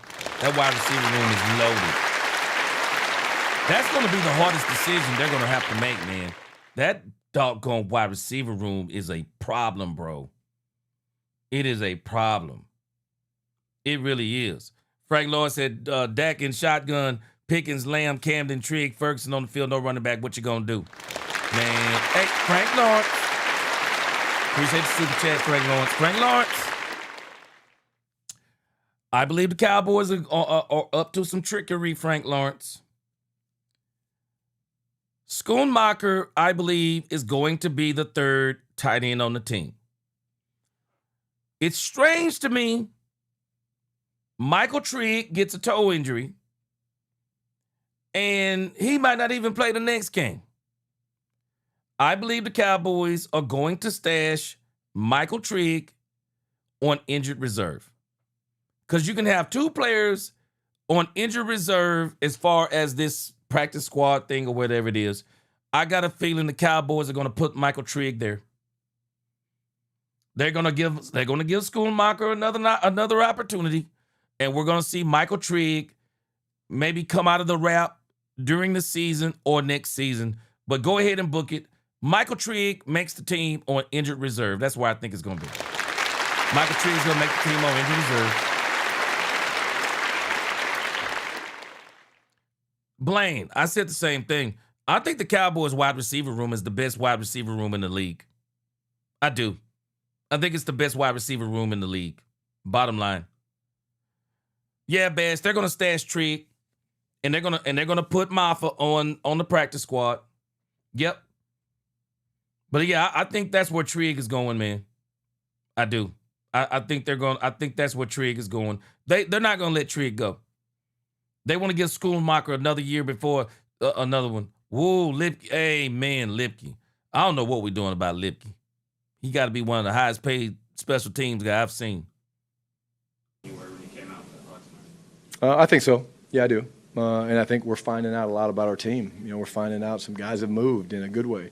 And not a lot of guys have moved in a bad way. They maybe have been passed up by guys that have taken the next step and done really, really well. So usually when you have advancement in some position groups and not a lot of decline, that means you got better.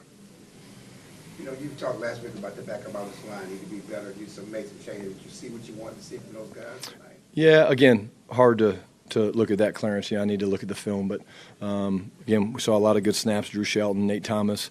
You know, I thought Nick Leverett is a guy that, you know, he's taking command as a center. Trevor Keegan got banged up this week, you know, in the practice after you asked that really cool question.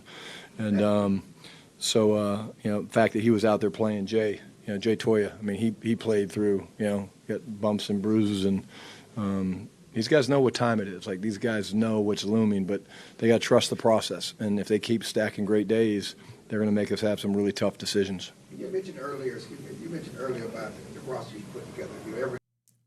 The Cowboys got to figure out their offensive line room. I don't think Guyton, of course, we know Guyton's not going anywhere. Terrence Steele isn't going anywhere. They're going to try to make this work with these two. But they do need to get them some insurance. They do need to get them some insurance. Because your number 6 is TJ Bass. You're probably going to let Shelton make it by default. You still need some serious depth at the offensive line position. You need some serious depth at the offensive line position. I think the Cowboys really need to be looking at this over the next couple of weeks. We like our roster, we like our depth. But this year, what you're seeing in the preseason backups, how much different is the depth and the talented depth on this roster compared to even last year? Yeah, I mean, I think, you know, we can all do the assignment and put the two depth charts down next to each other, last year this time and today this time. And, you know, taking nothing away from our football team last year, you know, we're more talented on paper. And really excited about the defense and the way they're playing. And, you know, you sit 29 guys and you're still able to do what we were able to do. You're getting those guys invaluable reps to help us make these decisions. It will be very tough decisions. You have 2 tight ends tonight. Yeah. 1.5. Scooney had 6 to 8 plays, yeah. Oh, yeah. Yeah. How hard was that just because you have health issues and then obviously you're not going to. Devin, Brevin Spanford is the number 2 tight end. The Cowboys made that clear in the first preseason game when Brevin Spanford didn't suit up. Brevin Spanford, Jake Ferguson, Fire Daddy, they didn't suit up. From what they're saying, I guess Brevin Spanford is having a very good camp. You know, Schoonmaker, though, Fire Daddy, tell me what you think. Schoonmaker got to be feeling pretty bad right now. Let me put y'all up on game. If I'm a tight end and Brevin Spanford beat me out at the second tight end spot, bruh, I got to go back and look at my game. I'm sorry. I got to go back and look at my game. Y'all do know Brevin Spanford, and I love Brevin Spanford. I want him to be on the team. Brevin Spanford is your blocking back.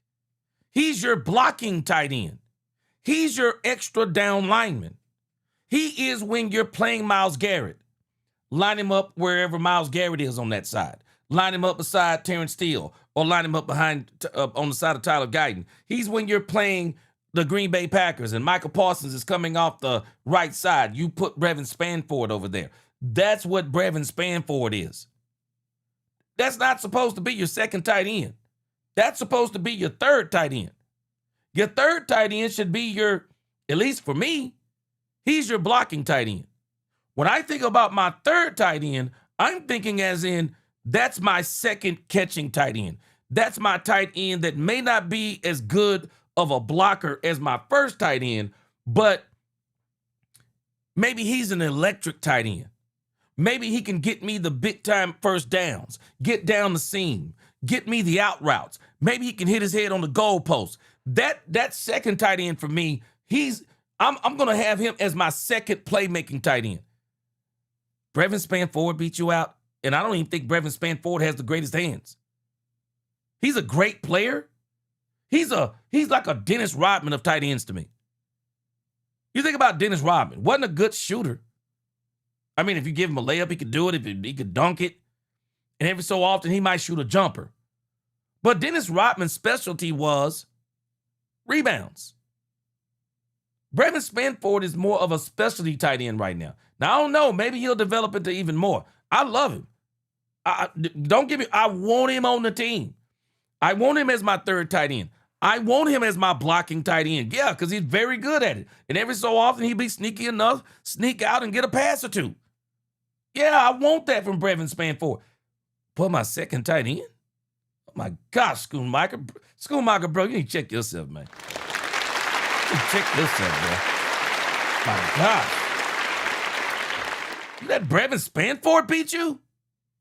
That's not saying anything bad about Brevin Spanford.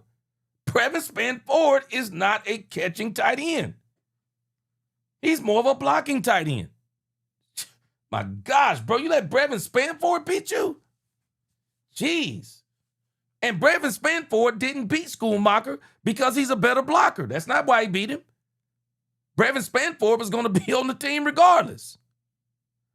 But for them to name him as the second tight end, oh my gosh, bro. You talking about underachieving. God. Hey. They want to talk about underachieving. That's crazy work. Stephen White said Kuntz can go to the practice squad, pull him out, can go practice, pull him out later. Oh, you talking about number 47? I don't even think he'll make the team. Frank Lawrence said Michael Trigg signed a full NFL contract, $3.1 million for 3 years. Yeah, he going on that. Yeah, they're going to put him on that injured reserve, whatever that thing is. Yeah, Trigg ain't going nowhere. They got an excuse to keep him. Fire Daddy said other than one TD he caught last season, that's the only time I've seen him on the field. It's pathetic, bruh. It's pathetic. Yeah, Dudley, don't get me wrong. No, I want Brevin Spanford on my team. Like you said, big, tough guy. Yeah, that's what I describe as my third tight end. My third tight end is my extra down lineman. He's my goal line guy. He's he's the goal line guy. Maybe he'll even slip out on the goal line play and go to the pylon, or we'll get him and catch somebody sleeping on him and get a touchdown. But the second tight end, oh my gosh. Michael Schottenheimer, oh my gosh, bro. Boy, you always... Schottenheimer, you got to step your game up, bro. Sorry. You got to step your game up. Cornelius Walker in the building. What's up, Cornelius Walker? What's going on? I feel said Ford going for 34-23. Like the word, man. Bro, I love Brevin Spanford. But Schottenheimer, you let this dude beat you out, man? Shameful. Shameful is all I can tell you. Shameful. But Schottenheimer, man, he got a picture of somebody with a monkey and a banana. That's all I can tell you because he's still on the team. Yeah, it's tough. And then, Scooney used up his plays in the first drive. And got to give Zach, Kuntz a lot of credit, man. He just, started a little slow. He was out there flying. He said Scooney used up his plays.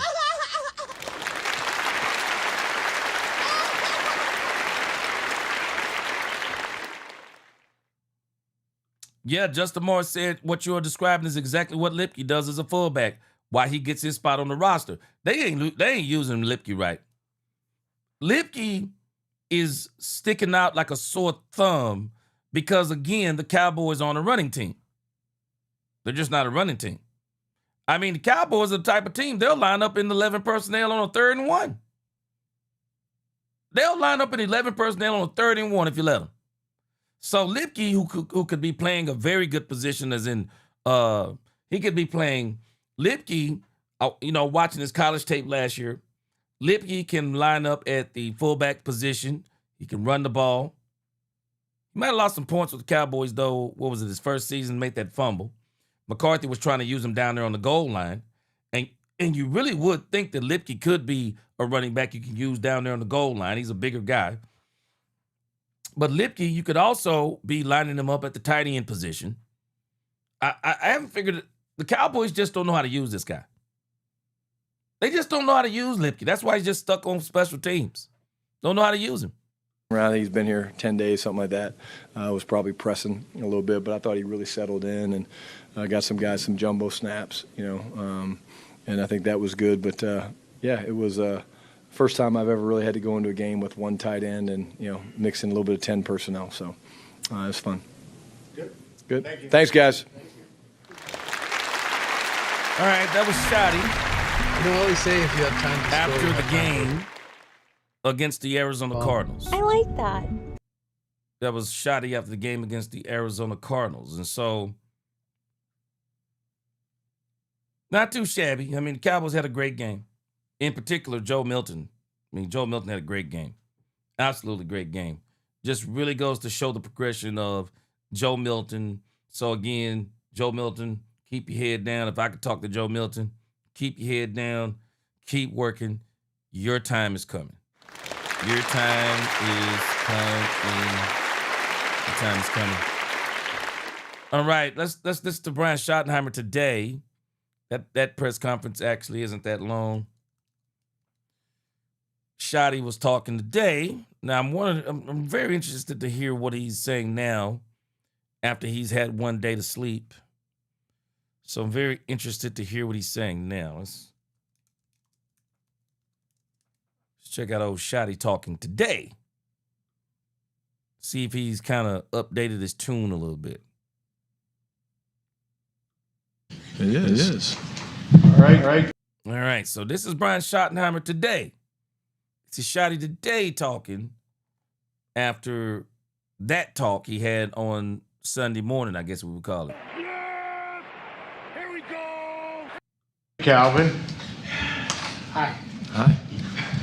Calvin Watkins, Dallas Morning News. Probably. Calvin Watkins, Dallas Morning News. After watching the tape, obviously, and talking to your staff, your thoughts on that second preseason game?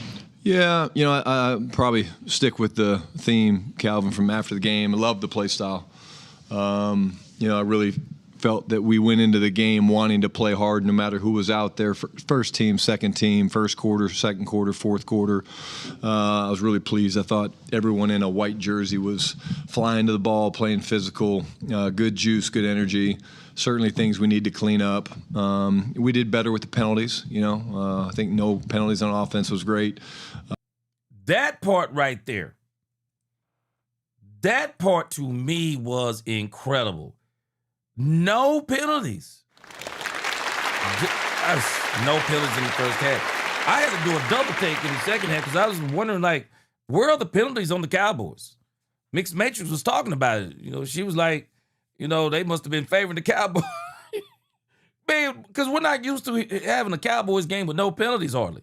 So he did a great job on that. But that is the third team, second and third team. We're going to see if this translates to the first team. We're going to see if it translates to the first team. All right, hold on. Yeah, we'll see if this translates to the first team. But that was crazy to me. Couple pre-snap penalties on defense. I thought the special teams had a much better night. That was important for us. A couple tackles inside the 30 on kickoff coverage. We didn't punt, which is always a good way of helping out your special teams. And then, all in all, I thought that some guys took the next step that we hoped. They were more comfortable playing in this game than they were the last game, or the first game, I should say. How much can some of those bubble guys help? Yeah, I'm telling you, man. JG said he said it shocked him too. Yeah, it was a shock. Morris said it was a miracle. Blaine said, appreciate this stat. 11 penalties for 106 yards. Yeah, I know it was preseason, but good. I don't care if it was the tree season. For the Cowboys to have 0 penalties in the first half, man, that's pretty incredible. Pretty incredible. Jimmy Jackson, I think we got one in Jayshon Barham. Boy, he different, man. That Jayshon Barham plays with some violence, boy. Absolute violence. Yeah, Brandy, I'm sure Brian is tired of these press conferences, but it's Dallas. And not to mention, Brandy, I didn't know this, but this stuff is actually in contracts. When you sign your contracts, they put this stuff in here that you have to do these press conferences. So might as well embrace it.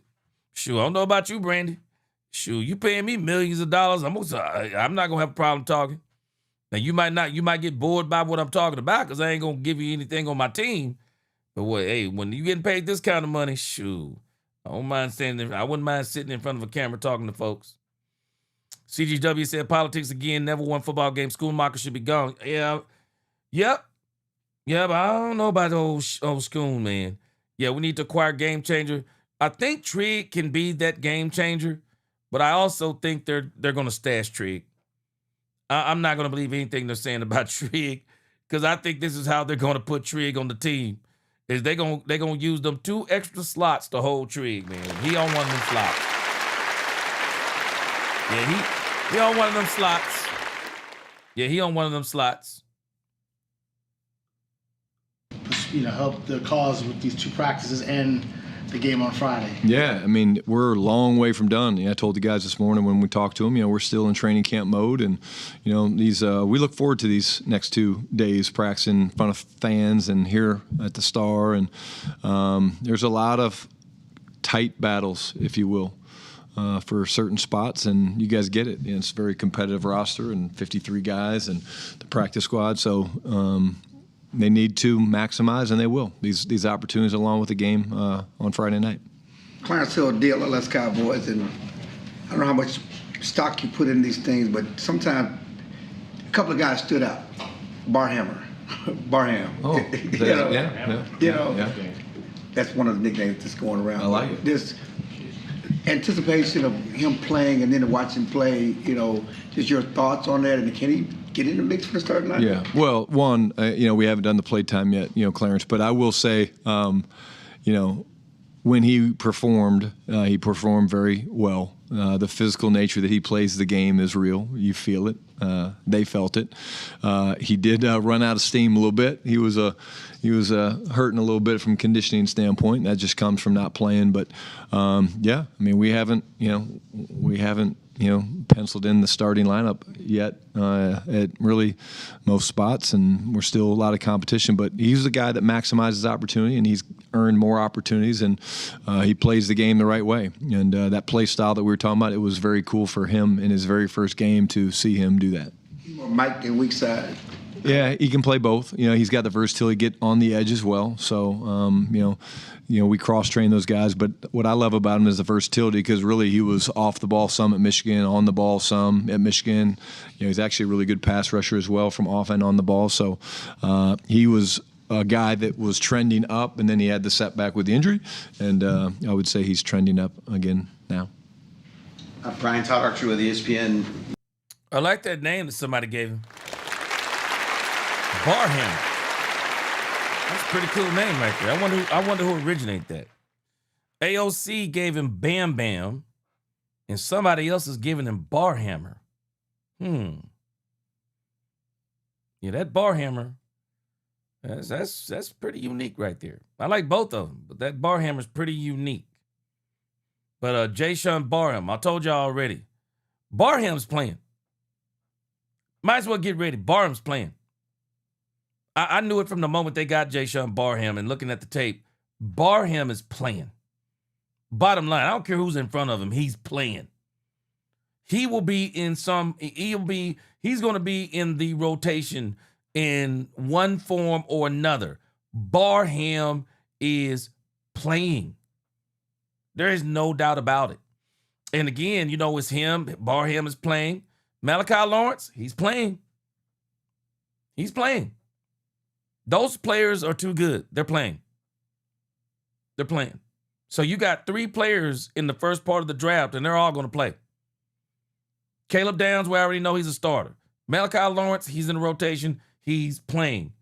Bam Bam is playing. They're all playing. So there's no doubt in my mind. So it's no big deal about where he is or whatever the case may be. Yeah, he's playing. Yeah, let me see. Robbie, he says, put the brakes on G, just preseason. Yeah, we already know. But as far as the preseason go, they've seen everything they needed to see from some of this stuff. Yeah, because we hadn't seen the first team play yet. But what we do know, looking at the preseason, if the third stringers got the defensive down, then we know that the first team got the defense down. So I'm glad. Yeah. Yeah, we're going to see him, Justin Morris. He's going to be all over the field, man. He's going to be all over the field. He's going to be playing. What do you make of the viral reaction to the Shiaz Pete post-game speech that he gave to players? And what do you make of your players' reaction to what it was like in there? Yeah, one, I think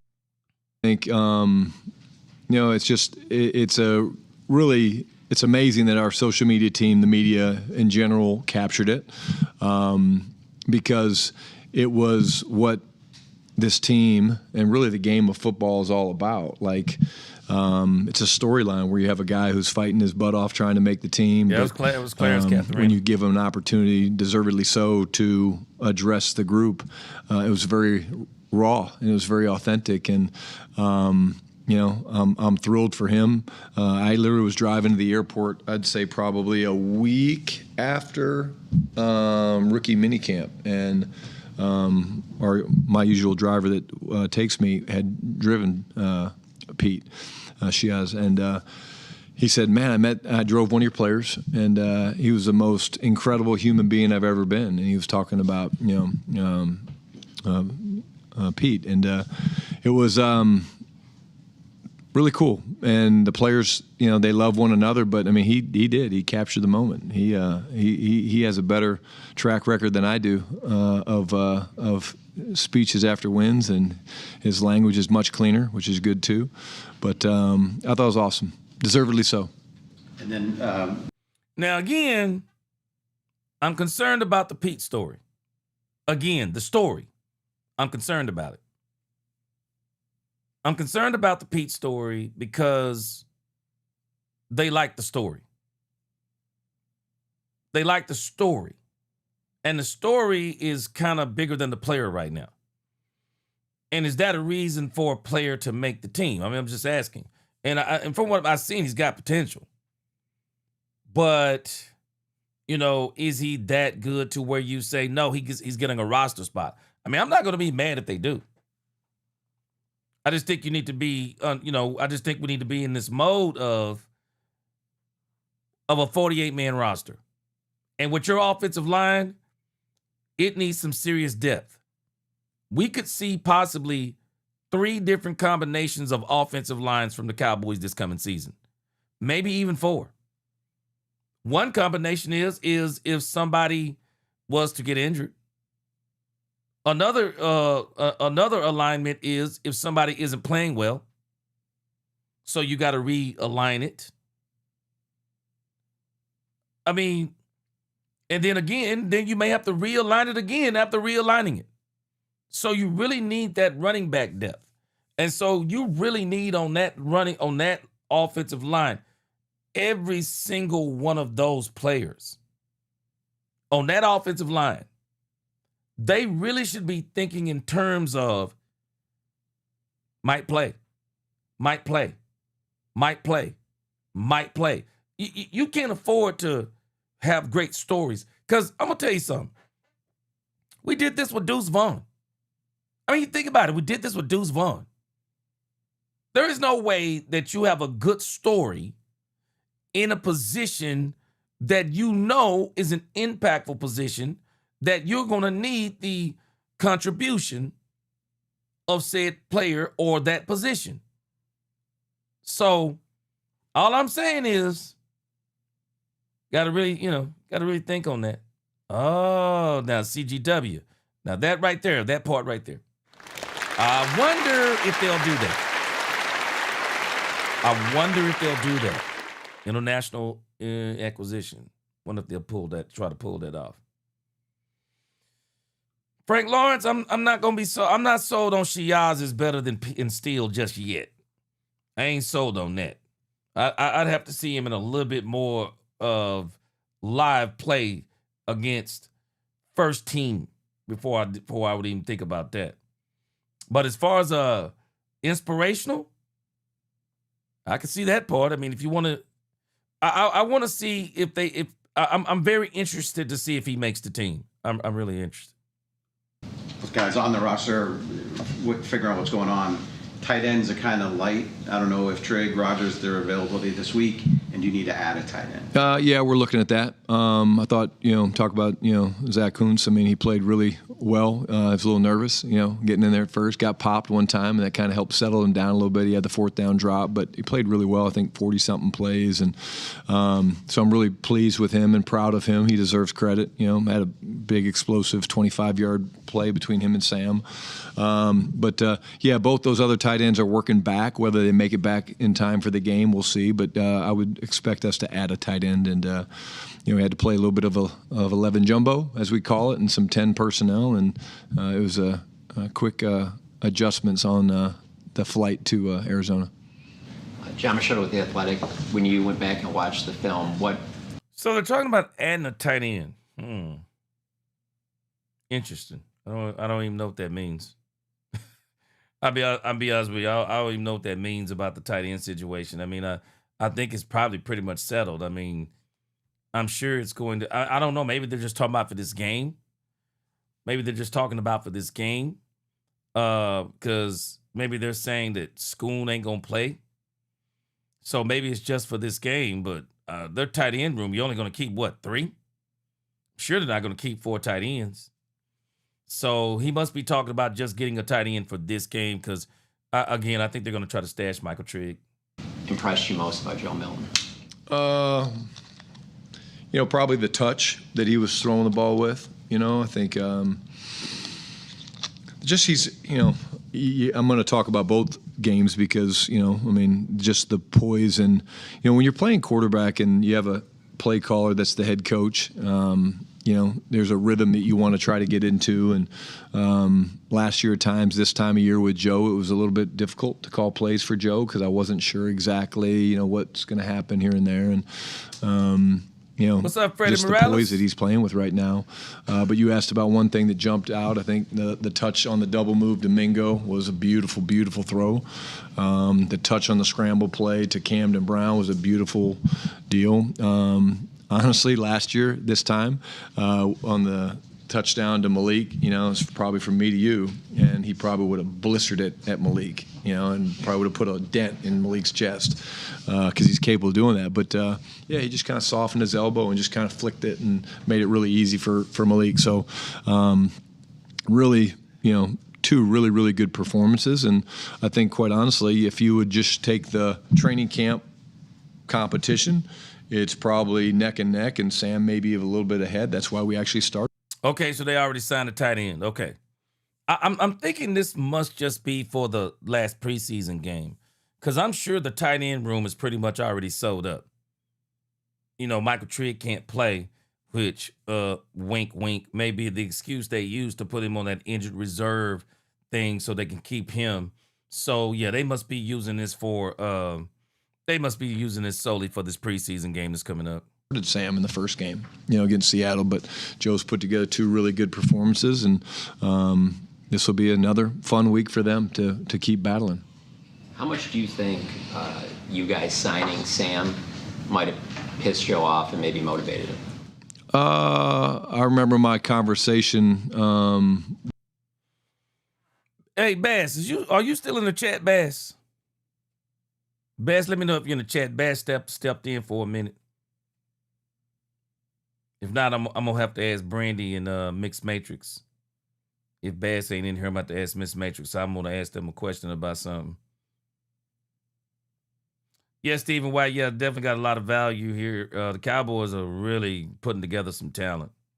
Yeah. Okay, Christian, you said the Cowboys are fascinated by players over 6'6" and 250. Oh, okay. with Joe, and his comments to me were What up, one Rita of Zanquini? very confident.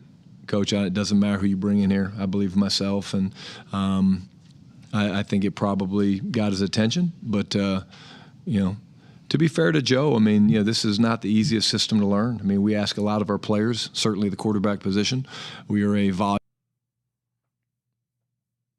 Yeah, Brandon, I'm gonna go ahead and ask you since you spoke up, Brandy. This is kind of off the subject, Brandy, but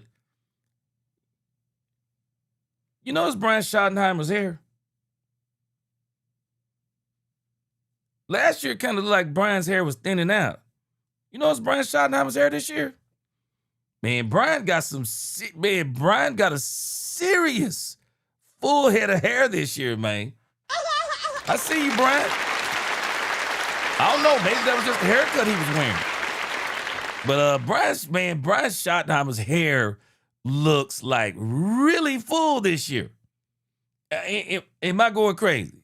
I mean, hey, I know this is besides the point, but man, Shotty's hair looking real smooth this year, man.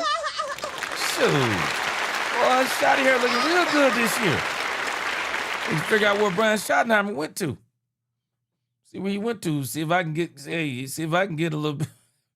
Man, Brandon, does it not like his hair look better than you too? Shoot, man, Miss Major, what you think about his hair? Man, Shotty hair looking fly, man. I see you, Shotty. I ain't mad at you. Man, hair looking fly, man. Miss Major, I'm just asking. She said, I knew he was about to come with the foolishness. I'm just asking. Man, Shotty hair looking fly, man. Shotty hair looking fly. Now, some women, man, y'all might not get this, but man, shoot, some men are really serious about their hair. And when a man sees another man's hair looking like that, they be like, what you do, bro? What you do? Yeah, Shotty hair looking a lot better, man. Yeah, Tyrone said he got him. Nah, man, his hair looking better than Trump, bro. His hair looking better than Trump. Yeah. Yeah, man, hair looking pretty good, man. All right, Jimmy Jackson, he said Kuntz didn't finish blocks and didn't do nothing. Oh, no. Hey, Kuntz out of here, bro. Kuntz out of here. Kuntz out of here. No doubt about it. Brady, nah, that's not no toupee. Nah, that's not no toupee. He got it. Hey, that look like Shotty, man. That look like Shotty hair, man. That man Shotty done got his hair, hey. For real, see, he put Michael Parsons.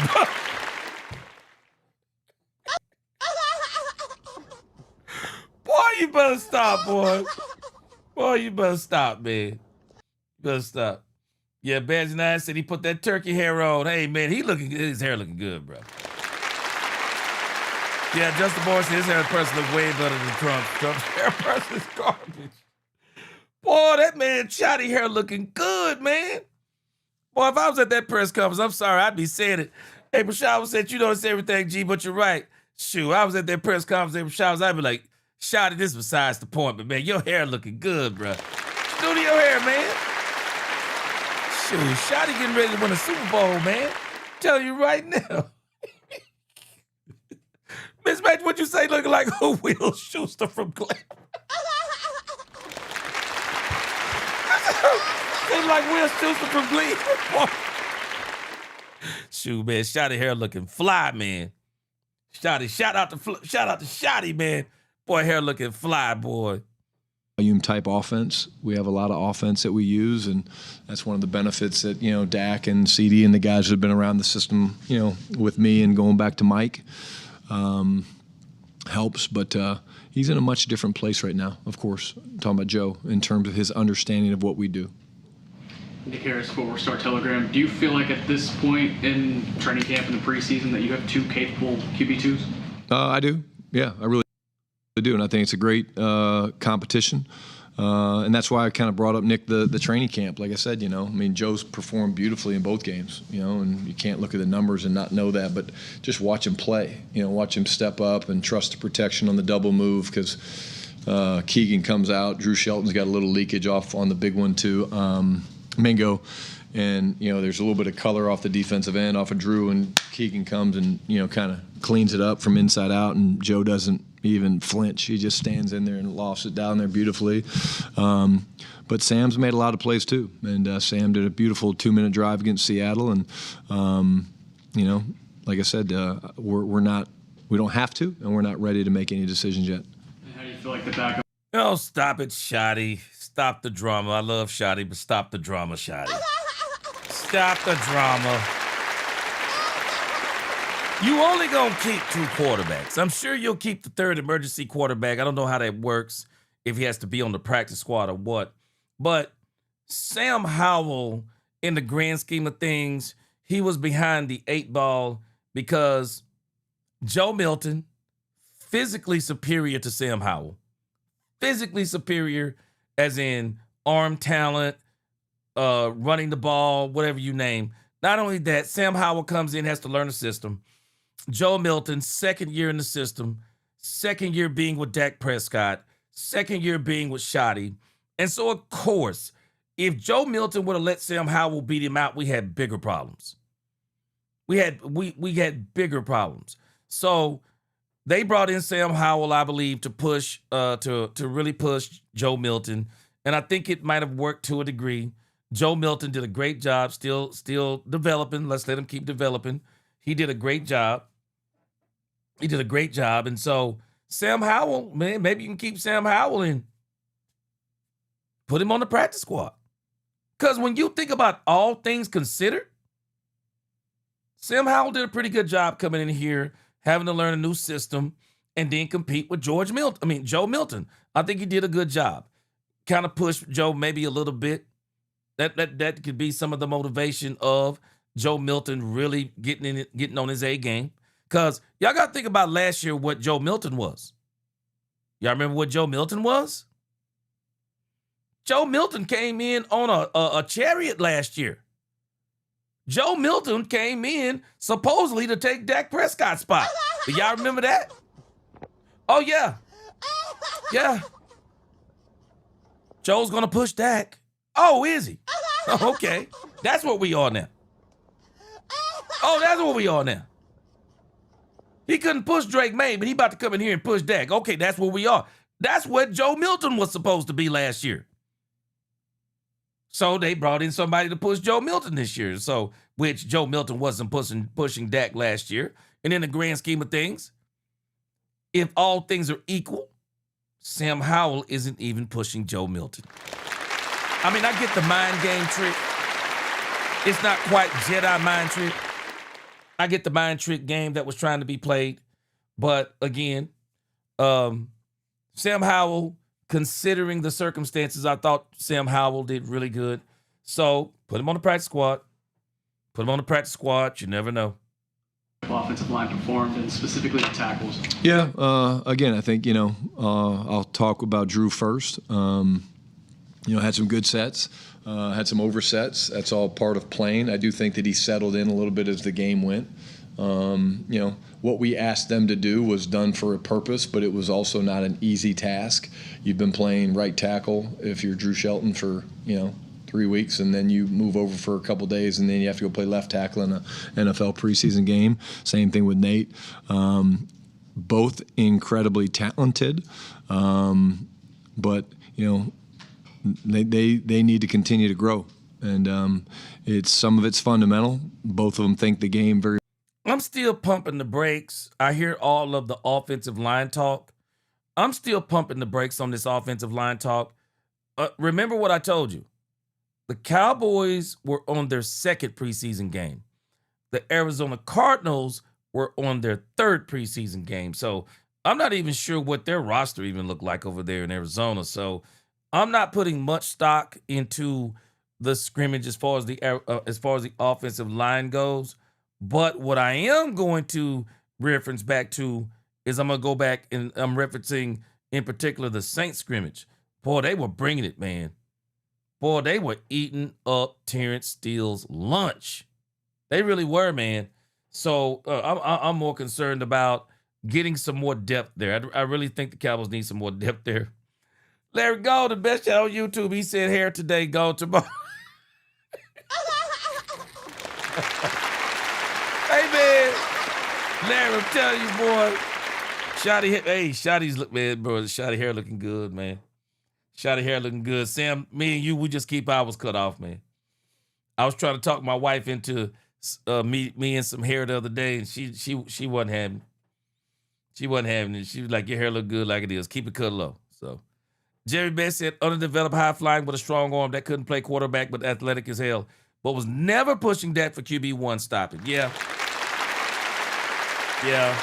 Jedi mind trick game. Not quite Jedi mind trick either. Eric Castillo, lowest total wins 11, highest total 13. Boys doing it. Boys gonna do some damage this year. Ruben Bain, hey, Frank Lawrence, I'm telling you right now, Ruben Bain, I think Ruben Bain haircut it gives him even more edge. He said Ruben Bain, Junior Bean, he said haircut be like, go ahead. He said, say something about my haircut.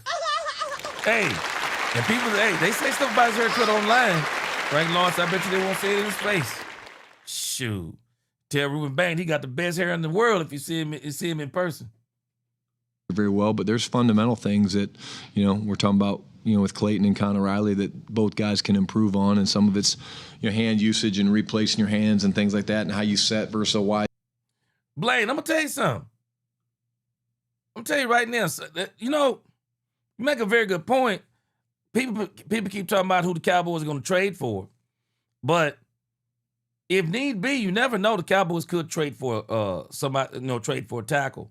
But I think the first thing they're going to do, Blaine, they're going to look at the preseason cuts. Y'all remember when I told you about all these different opportunities that you have to improve your team?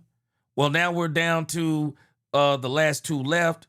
First one, the last one left is trade deadline, but this is the next one here. We already went the route of the UFL. Y'all remember when I told you about those different things? You had the UFL, you had July the 15th.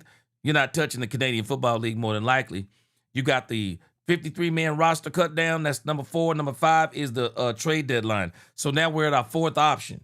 And so now I believe what the Cowboys are going to do, they're going to wait and see who gets cut during these 53-man roster cuts. That's why anybody who is on this team up until August the 30th, if you're not in the first and the second string, if you were not drafted this past draft, I wouldn't get too comfortable. I really wouldn't get too comfortable. The Cowboys are going to be scouring the NFL when those 53-man roster cuts come down. And I am not going to be surprised. There are 3 positions that I believe the Cowboys will target. They're going to be targeting cornerback. They'll be targeting offensive line. They'll possibly be targeting if there is an edge rusher out there. If there's another edge rusher out there. So I think they're going to target those 3. Probably offensive line first, cornerback second, another edge rusher third. I think that's what they're going to be targeting. So get ready. Anybody who's on this team, shoot, man, you won't notice. I'm telling you right now, you won't notice. You are not safe until August the 30th. You are not safe. So Cowboys gonna keep tweaking this roster. Yeah, they are going to keep tweaking this roster. Technique and a tight technique, very technical things that both those guys are still learning. Tommy R. StouseCowboys.com. You said in your first answer that you saw some guys kind of take the next step from week 1 to week 2. Who were some of them, and what did you see? Well, even if it wasn't, from a step, it was like guys that maybe performed better in this game that maybe they did. Like I thought, Keegan played, much better in this game. Nick Leverett is a guy who played really well. I'm doing the offensive line, of course. I thought Jaden played well. You go back, you look at the film, Jaden Blue ran really well, ran hard. I thought that was, good to see. Mingo's put, a couple really good days. And again, man, you think about, they're asking him like players who took another step. I want y'all to think about this. Some people are looking at Jaden Blue and they don't think he made another step. But I don't think they were looking for the step that some of us were looking for. They were looking for, can you run behind your blocks? Somebody mentioned that earlier in the chat. I meant to highlight it. Can you run behind your blocks? Can you run even when the line hasn't opened the hole up wide? Even when they haven't done that, can you still run hard when you don't see the vision or when you don't see the daylight? Can you trust that offensive line enough that if you'll hit it hard, maybe you can give them enough force to knock those guys down and just go propel right past them, similar to how we've seen Malik Davis run in these preseason games. So they saw what they wanted to see from Jaden Blue: progression. Run hard, run tough, run behind your blockers, cut the razzle-dazzle out, hold on to the ball. Can you take a beating? Be ready for the next game. Yeah, I think they're trying to toughen Jaden Blue up. Yeah, I think they're trying to toughen him up. And Justin Morris, I think he did have a blitz pickup. Yep, I think he did have a blitz pickup. So they're definitely trying to get some things out of Jaden Blue. So, as he mentioned, him taking a step where some people might not consider that a step, but I definitely think the Cowboys consider it a step. So, yeah, I think it's kind of where the Cowboys are. Chanel, he said Bernhard Raymond, high-performing left tackle who entered the final year of his rookie contract as an extension candidate while a core piece for Indy. Shoot, Chanel, we're going to see how they looking. You never know, because I don't think they're projected to do well this year. Frank Lawrence, I still say Decker too. I would definitely consider having Decker on the bench. I would consider having Decker on the bench. You don't have to get him to start. Put him on the bench. Put him on the bench. Let him get healthy. And you just never know. You might get to a point down the road. You're in the playoff run. And you say, now we want the best players on the team. Bottom line. CGW. I'm not sure a lot of people would agree with you on this as far as these scouts on these teams. Abanikanda doesn't have a ceiling. Not like Blue. This NFL has seen Abanikanda's ceiling. I don't even think Abanikanda, it's not that Abanikanda is bad. Abanikanda, to me, he's just, there's nothing about Abanikanda, when I look at him, there's nothing about him that stands out. Not anything in particular. When I look at Jaden Blue, there's a lot of things that stand out about Jaden Blue. Good and bad, but there's a lot of things that stand out good. Quickness, home run hitter, catch the ball. The problem that we are seeing with Jaden Blue is not Jaden Blue. They're not using Jaden Blue the way Jaden Blue was used before they drafted him. That's the big thing with Jaden Blue. If the Cowboys were using Jaden Blue the way he got used at Texas, I think we'd be talking about an entirely different Jaden Blue. I do. But when I look at Blue, way higher ceiling than Israel Abanikanda. Israel Abanikanda is just a guy at this point. He's just a guy. And I'm telling you, if he wasn't, if he was more than just a guy, he wouldn't be with the Cowboys. I promise you that. He wouldn't be with the Cowboys. And also, CGW, Jaden Blue, I've already said it. Jaden Blue is not my RB2. Jaden Blue is his own thing. Jaden Blue is that dude I got plays for. I got plays for Jaden Blue. I got running back screens. I got line him up in the slot, wide receiver screens. I got line him up in the slot, run him down the field. I got so many different things I know I'm gonna do with Jaden Blue. We're not even tapping it. We have yet to tap into the fact that Jaden Blue absolutely has wide receiver hands. Absolutely works out as a wide receiver. Jaden Blue can catch. That don't mean, just because you can catch doesn't eliminate the issue that he's fumbled. But Jaden Blue got some good hands. He really does. On there, on defense, LT Overton, I think, has a chance to be a really, excellent addition to us. Yes, Overton's going to be great, I believe. A pass rush guy, but he plays the game the right way. I thought Jay played well. Toya, he played good. We talked about Barham, the safeties. I thought they all played pretty well, and it was good to see Vaughn. Vaughn got his first interception. Mingo got his first touchdown, and so that was cool for those guys. It's preseason, but to them it matters, and it was celebrated today in the team meeting. Yeah, Chanel, great point, man. Yeah, Schotty doesn't use him right. Schotty wants to use Blue like he's, at this point, it's like, okay, he's Javonte Williams. He's not Javonte Williams. But I'm telling you, Schotty isn't going to show this league what he's going to do with Jaden Blue. Watch what I tell you. Jaden Blue. And you know what? Man, Bernard Fields, you just made a great point. Blue is a poor man's Reggie Bush. That's exactly what I would call him. That's exactly what I would call him. He's a poor man's Reggie Bush. That's exactly what he is.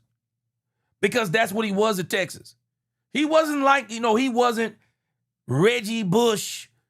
He wasn't Reggie Bush as in took the nation by storm Reggie Bush. No, he wasn't that. But he was Reggie Bush-like. Yeah. I think that's the best way to describe him. I'm going to use that going forward, Bernard Fields. Yes, Jaden Blue is a poor man's Reggie Bush. Jaden Blue is that player. He's not your number 2. You cannot use him as your number 2. You use him as your Reggie Bush. You go get you a number 2, but he ain't the number 2. And Phil Maffa was supposed to be that number 2. Problem is, man, Phil Maffa can't stay on the doggone field. That's Phil Maffa's problem. He can't stay on the field. So I don't know what the Cowboys are going to do. Are they going to stash him again and throw him on the practice squad, or do they just say forget it and cut him all together? Yeah, Chanel, that's the issue, was the fumbling. So now, with him, Jaden Blue is his own thing. They're not worried about Jaden Blue. Trust me, they're not worried about Jaden Blue. If anything, if they bring somebody in, they're going to take the place of Malik Davis. I'm telling you, if they bring somebody in, they're going to tell you, no, we wouldn't have got us to show up running back too. And we're going to keep working with Jaden Blue. And we've seen the Cowboys already cut Jaden Blue 5 times. No, Ja'Shawn Corbin, no. Probably practice squad guy. Ja'Shawn Corbin. I don't think he makes the team. Yep, Chanel, that's it, man. Phil Maffa just can't stay on the doggone field. Can't. Phil Maffa is literally a year behind. He missed an entire year. He's a year behind. You touched on Jaden, but the running back room as a whole, what did you make from those guys? Just they're making it hard on us. They just all keep doing a good job with the tasks that they're given, the roles that they're given, and it seems like everyone that goes in there just does their job. I will speak to this. I thought Malik Davis was incredible from a pass protection standpoint. Very first play of the game, they fire the free safety in the backside B gap, and he steps up and just strikes him. And then there was a nickel blitz off the edge. What up, D-Well? He's playing with a lot of confidence. Scott Dixon with the AP. I know you'd never say you weren't optimistic at this point last year, but how would you sort of describe your general sense of things coming home this year versus a year ago when you brought some drama home and you were on the verge of a pretty massive trade? Yeah. I think, I'm very pleased with the way the Oxnard portion of training camp went. I think it was a physical camp, which we wanted. We're still in training camp mode, so it's not over yet. I thought we've shed some light on some really cool position battles, but I think the biggest thing for me, Skylar, when you look at it is if you take our roster from last year and you laid it down next to our roster from this year, there's no question that the depth and the overall talent is higher.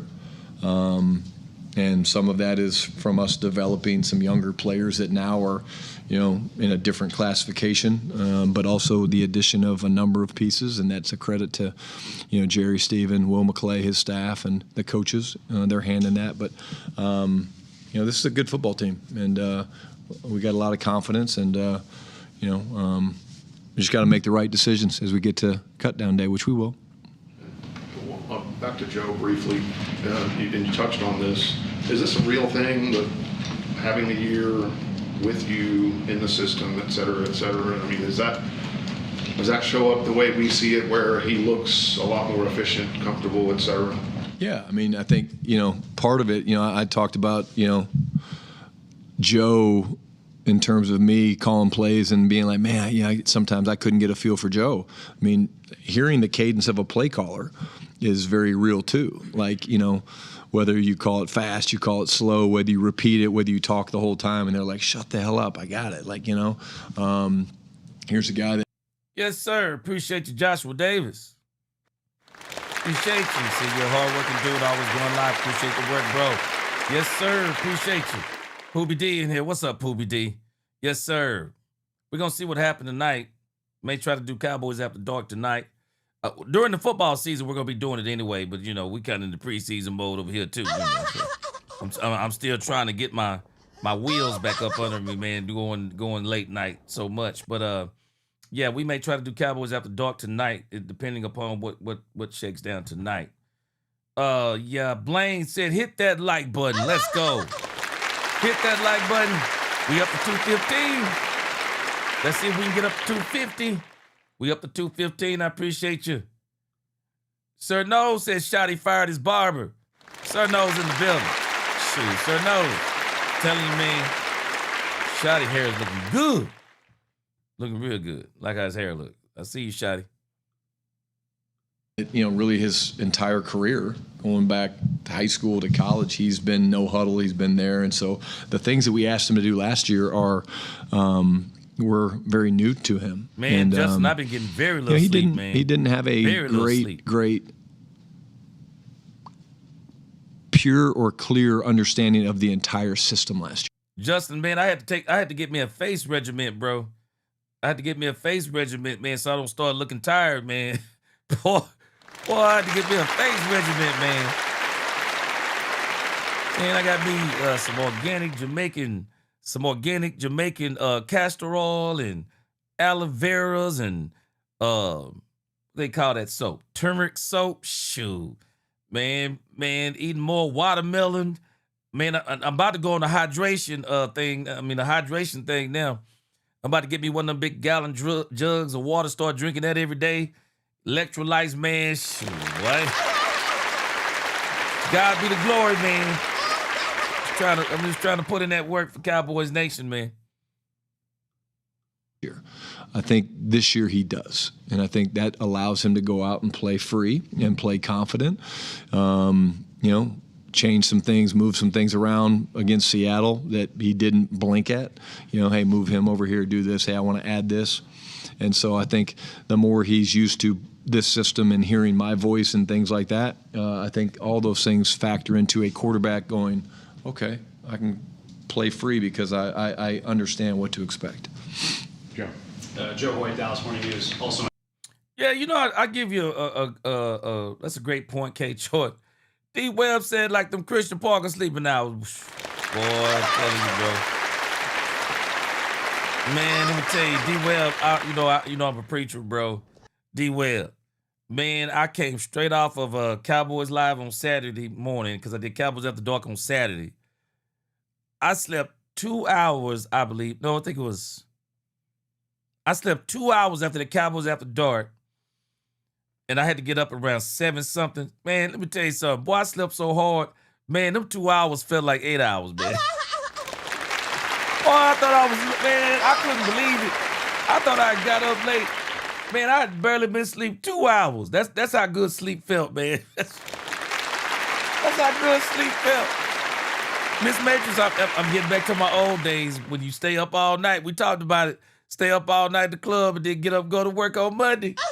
Shoot, got right on up, man. Got right on up. Joe Milton, you talked about the ability to kind of have the touch throws and throttle down. I feel like that's something that not every young quarterback eventually gets to. How did you guys get him there? Quite honestly, if you look at Joe's career over the last 4 or 5 years, I mean, I first remember hearing about Joe Milton when he was at University of Michigan, and everyone applauded him for how hard and how far he could throw the ball. Cool. That's awesome. Go be in a carnival somewhere. Like, that's not what playing NFL quarterback is. It's not, oh, yeah, I can throw the ball 85 yards. You're throwing through small windows. You're throwing over people. You're changing arm slots. So, like, to me, arm strength is cool, but, like, you know, go to the fair and win a teddy bear. Miss Majors, hold on a second. Miss Majors, was Brian Schottenheimer saying this last year?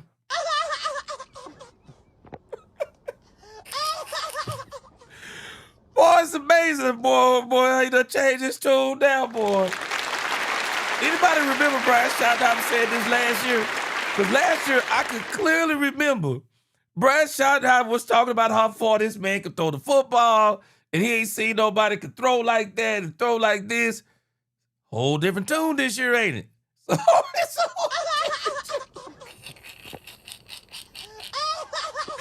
boy, it's a whole different tune for Shotty this year, boy. Now this year, yeah, you know, everybody talking about how hard he could throw. Yeah, I'm saying, hey, go to circles. I don't remember this story last year. Maybe I missed it. Lost in translation. What's up, Lost in translation? Lost in translation. You remember this story from last year? Because I don't remember this one. I don't remember this story from last year.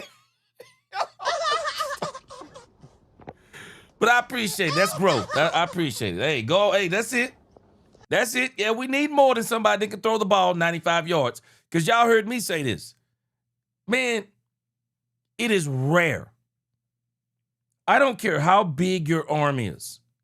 It is rare that you get to throw the football 60 and 70 yards. It's rare. It's rare.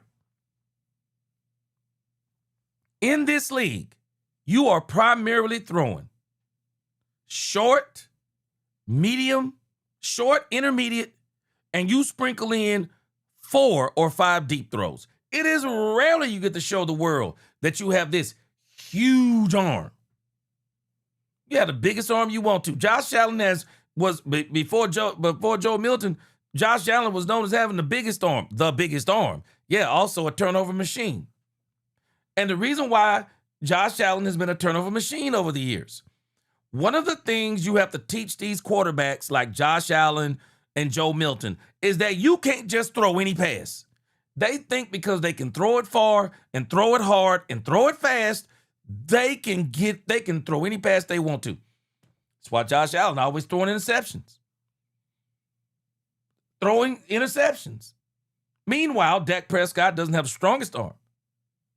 Doesn't have the smartest arm. Doesn't have he doesn't have the biggest arm. But he's got one of the smartest arms.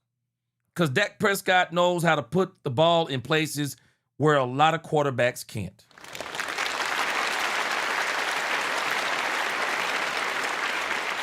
I don't think Joe Milton will play the last game. I don't know. I'd be shocked if he does. This is the last preseason game. I doubt Joe Milton will play. Yeah, I doubt Joe Milton will play. So, Amber Soprano. Yeah, you talking about that story where Brian Schottenheimer? Hey, Amber, you remember that story from last year? I don't remember that story. I don't remember this story he telling right here about go to the circus. The last year he was at the circus, wasn't he? Sure, Brian said, get your popcorn. I'm going to tell you how great Joe Milton is. He can throw the ball a mile. He ain't saying that this year. But you got to play quarterback, you know, and that's what I think you see Joe learning is he's playing quarterback. You know, he's playing quarterback at a high level. He's checking the ball down. He's making blitz adjustments. He's solving problems. He's reading, you know, from his first, second to third and even fourth progression at times. And it takes time. I mean, you don't stop. I mean, you don't stop learning as a quarterback, and the only way to do it is to play. And I'm going to tell y'all this. I bet you Joe Milton now appreciates Dak Prescott more than he did before he got here. I bet you Joe Milton now appreciates Dak Prescott because it's one thing when you see someone from a distance. It's another thing when you come in, you see their work ethic and how they lead and the way that, you know, Dak embraced him and has been trying to do everything he can do to help Joe Milton to be the best quarterback he can be. I bet you Joe Milton even sees Dak Prescott different now. And so for as much as I credit Schottenheimer for helping Joe Milton, I'm giving Dak Prescott a huge I think Dak Prescott has been bigger over the last year. Dak Prescott has been bigger in the improvement of Joe Milton than any of these coaches. Any of them. Than any of them coaches. Man, it's a dream come true to be behind Dak Prescott. It benefited Trey Lance. Trey Lance, anybody seen him over there at the Chargers? Before it's all said and done, man, Trey Lance may get a chance in this league. Trey Lance may absolutely get a chance in this league. And I guarantee you when he gets his chance, he's going to reference Dak Prescott. I'm really, really proud of him. You talked about Barham's edge versatility and what he showed at Michigan. It looked like some of those run fits he was able to beat interior offensive linemen with some moves. How much did his edge experience also help him from an inside linebacker standpoint? Yeah, a lot. I think you see him get skinny. You see him, lessen the surface area for a blocker to have, and then be able to still create so much power. And the guy's an extremely powerful person. But I think you just see the experience of that versatility showing up on understanding angles, and then again, like I said, changing his body, contorting to different ways to beat a blocker. The worst thing you want to do to the guy is try to take him on down the middle because he's so damn strong. But he has the ability to beat you that way, but he also showed us the ability to maneuver around blocks but still have the strike to knock people back. Shane. Following up on the Von Miller thing, Coach, Gene Slater, NFL Network. Man, I'm telling you, Jayshon Barham is different.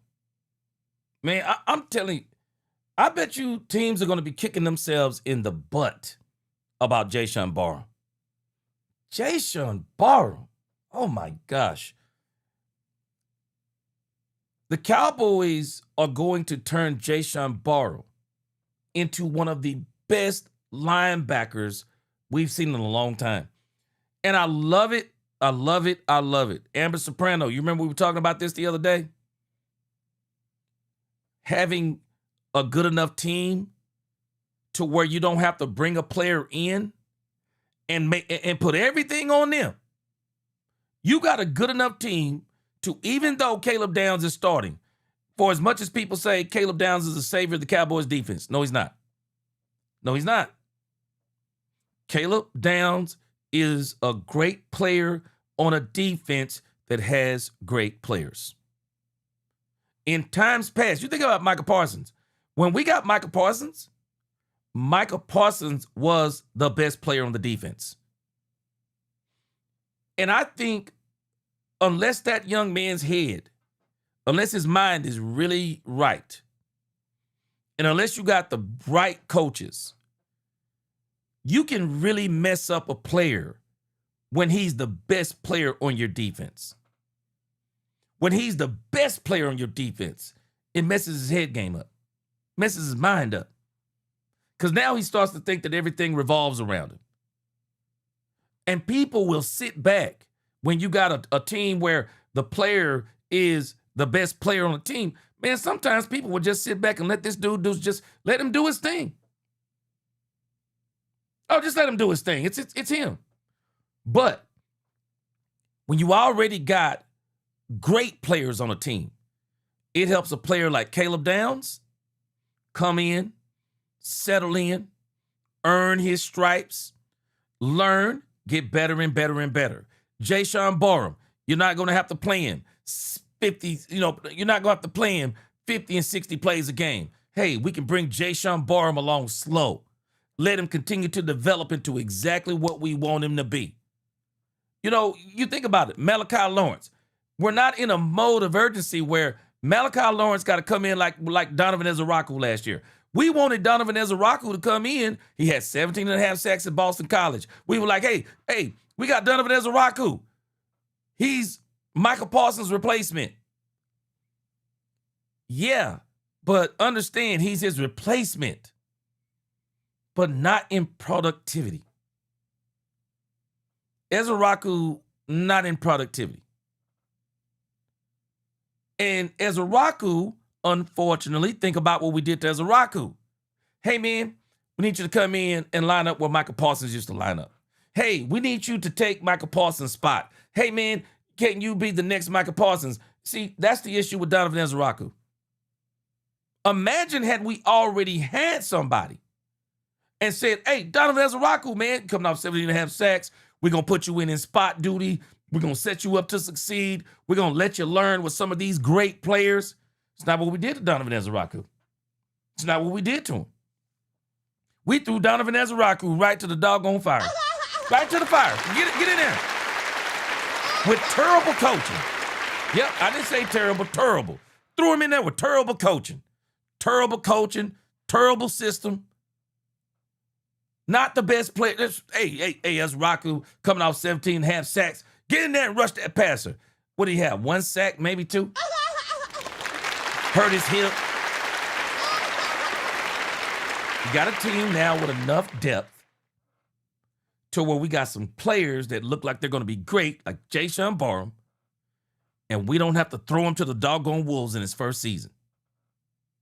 Even with Caleb Downs, we got enough safety depth to where Caleb Downs is not going to be all on him. He's going to have Jalen Thompson playing with him, P.J. Locke playing with him.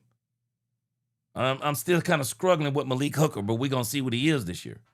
But we got some great players on a defense with depth. So a guy like Jayshon Barham, man, we're going to be able to let this guy fully develop. I think we're going to see some big plays from him this year. And I think the sky's the limit for this guy. I really do. I really do. Yeah, Larry Golden, you got to realize, man, I don't think, Sam Howell, again, coming in, Shotty already mentioned this system is a little bit hard. So I think Sam Howell was behind the 8 ball from the get-go.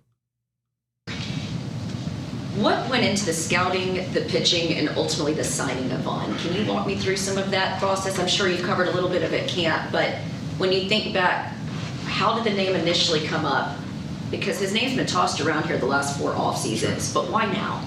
I'll be honest with you, Jane. I think the first time I heard it was Vaughn. Vaughn had a picture on with a Cowboys shirt or hat or something. I don't know.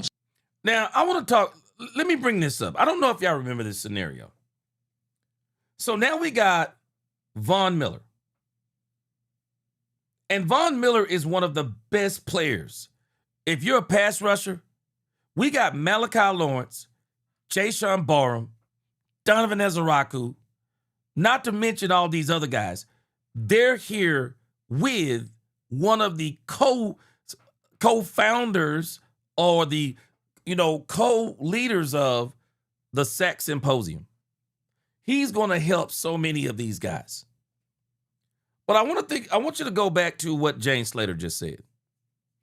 Jane Slater said Von Miller's name has been thrown around Dallas the last 4 or 5 years. Now, I'm going to tell you something strange y'all might not remember. When Von Miller, when his name was getting thrown around Dallas, his ex-girlfriend, mother of his children, the one who they're saying that CeeDee Lamb is involved with, do y'all remember what came up around that time? There was some kind of little domestic issue, and right around that time, and I think that may have contributed, I could be wrong, but that may have contributed to Von Miller not coming to Dallas. Y'all remember that? Yeah, Von Miller's name has been thrown around here a few times. Every time Von Miller in these last few years, contract up, you hear Dallas. But I think that one time, and it was really serious, when he was coming, it was the year he signed with Buffalo. There was a lot of talk about that issue that came up. Just saying. So, now we got Von Miller, and, I think, timing is everything. And maybe this is actually the best time that Von Miller could have ever came to the Cowboys, because he's going to be able to help them in so many ways, not just on the field, but off the field too. But I think this Von Miller thing it's just all the way around. The Von Miller thing to the Cowboys is just fascinating to me. So everybody thought we were making this big move to get him, and then, we've always known who he is. Christian Parker, has been with him. B.T. Jordan, of course, is a trusted friend. I've always been a big fan of Von's. And then, as we got into training camp and, there was conversations about him, and you go back and you look at what he did in Washington last year, and you see the production, and you see, okay, wow, he's old, but man, that's a lot of sacks, and you think about it, and then you look at. Now, I hope this is not another Dante Fowler thing. Do y'all remember what happened with Dante Fowler? Dante Fowler left the Cowboys, went to the Commanders, had a 10-sack season. Commanders didn't bring him back. Cowboys brought him to Dallas saying, hey, 10-sack season. Man, Dante Fowler had to be one of the biggest disappointments. I mean, one of the biggest disappointments of last season. Man. Oh, my gosh. Man, Dante Fowler, nothing against Dante Fowler as a person. But, man, he did not look good here. And I'm going to give him the benefit of the doubt, too. It was up on the Matt Eberflus. And so that just didn't turn out. I wonder what Dante Fowler would look like up under Christian Parker, because I got a strange feeling that Von Miller is about to look really good up under Christian Parker. At our guys, which were very, very talented, but there's some young players there. Donovan Ezra-Rock, who I think the world of, is going to be a great player in this league. I think Malachi Lawrence is showing us now. We're seeing flashes of what he's capable of. But you can add a guy like this who has experience and still talent, but at the same time, he can have an impact with some of those younger players. And when I say that, I'm not just talking about defensive edge pieces. Off the Maybe field. he can help Tyler Guyton. Maybe he can help Nate Thomas. And I think that's what he. Like he was coaching Malachi Lawrence on the sidelines. He was coaching Malachi Lawrence on the sidelines. Yeah, Von is an asset. Man, I'm telling you, Von Miller is basically a coach. He's just an extra coach. He's at that point of his career where, he wants to, be a part of something special, be a part of a team that, he grew up cheering for. And so I just think it fit. When you talk about some of these bubble players and there's a lot more competition this year. Yeah, Stephen White, Von Yoda, I like that. What ultimately is going to help you make a decision about some of those players that are on the bubble? You talked about Malik Davis. He's really helping himself out with pass pro. What are some of the other ways these guys are going to stand out and ultimately make the cut? The easy answer is special teams. When you get into really roster spot, 45 through 50. Now, this is the thing that I'm wondering about Camden Brown. Is this something that they could possibly use against Camden Brown? Is special teams. Because I noticed last week they had him trying to field punts.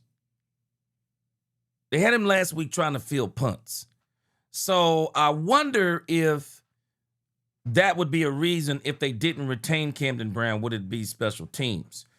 But if I'm the Cowboys, I ain't giving a doggone about that. I can work on special teams the whole year. Camden Brown ain't going nowhere. But I wonder if that's the case. Yeah, Glenn Harrison, you said you remember because he said the Cowboys never called him. And there was something going on.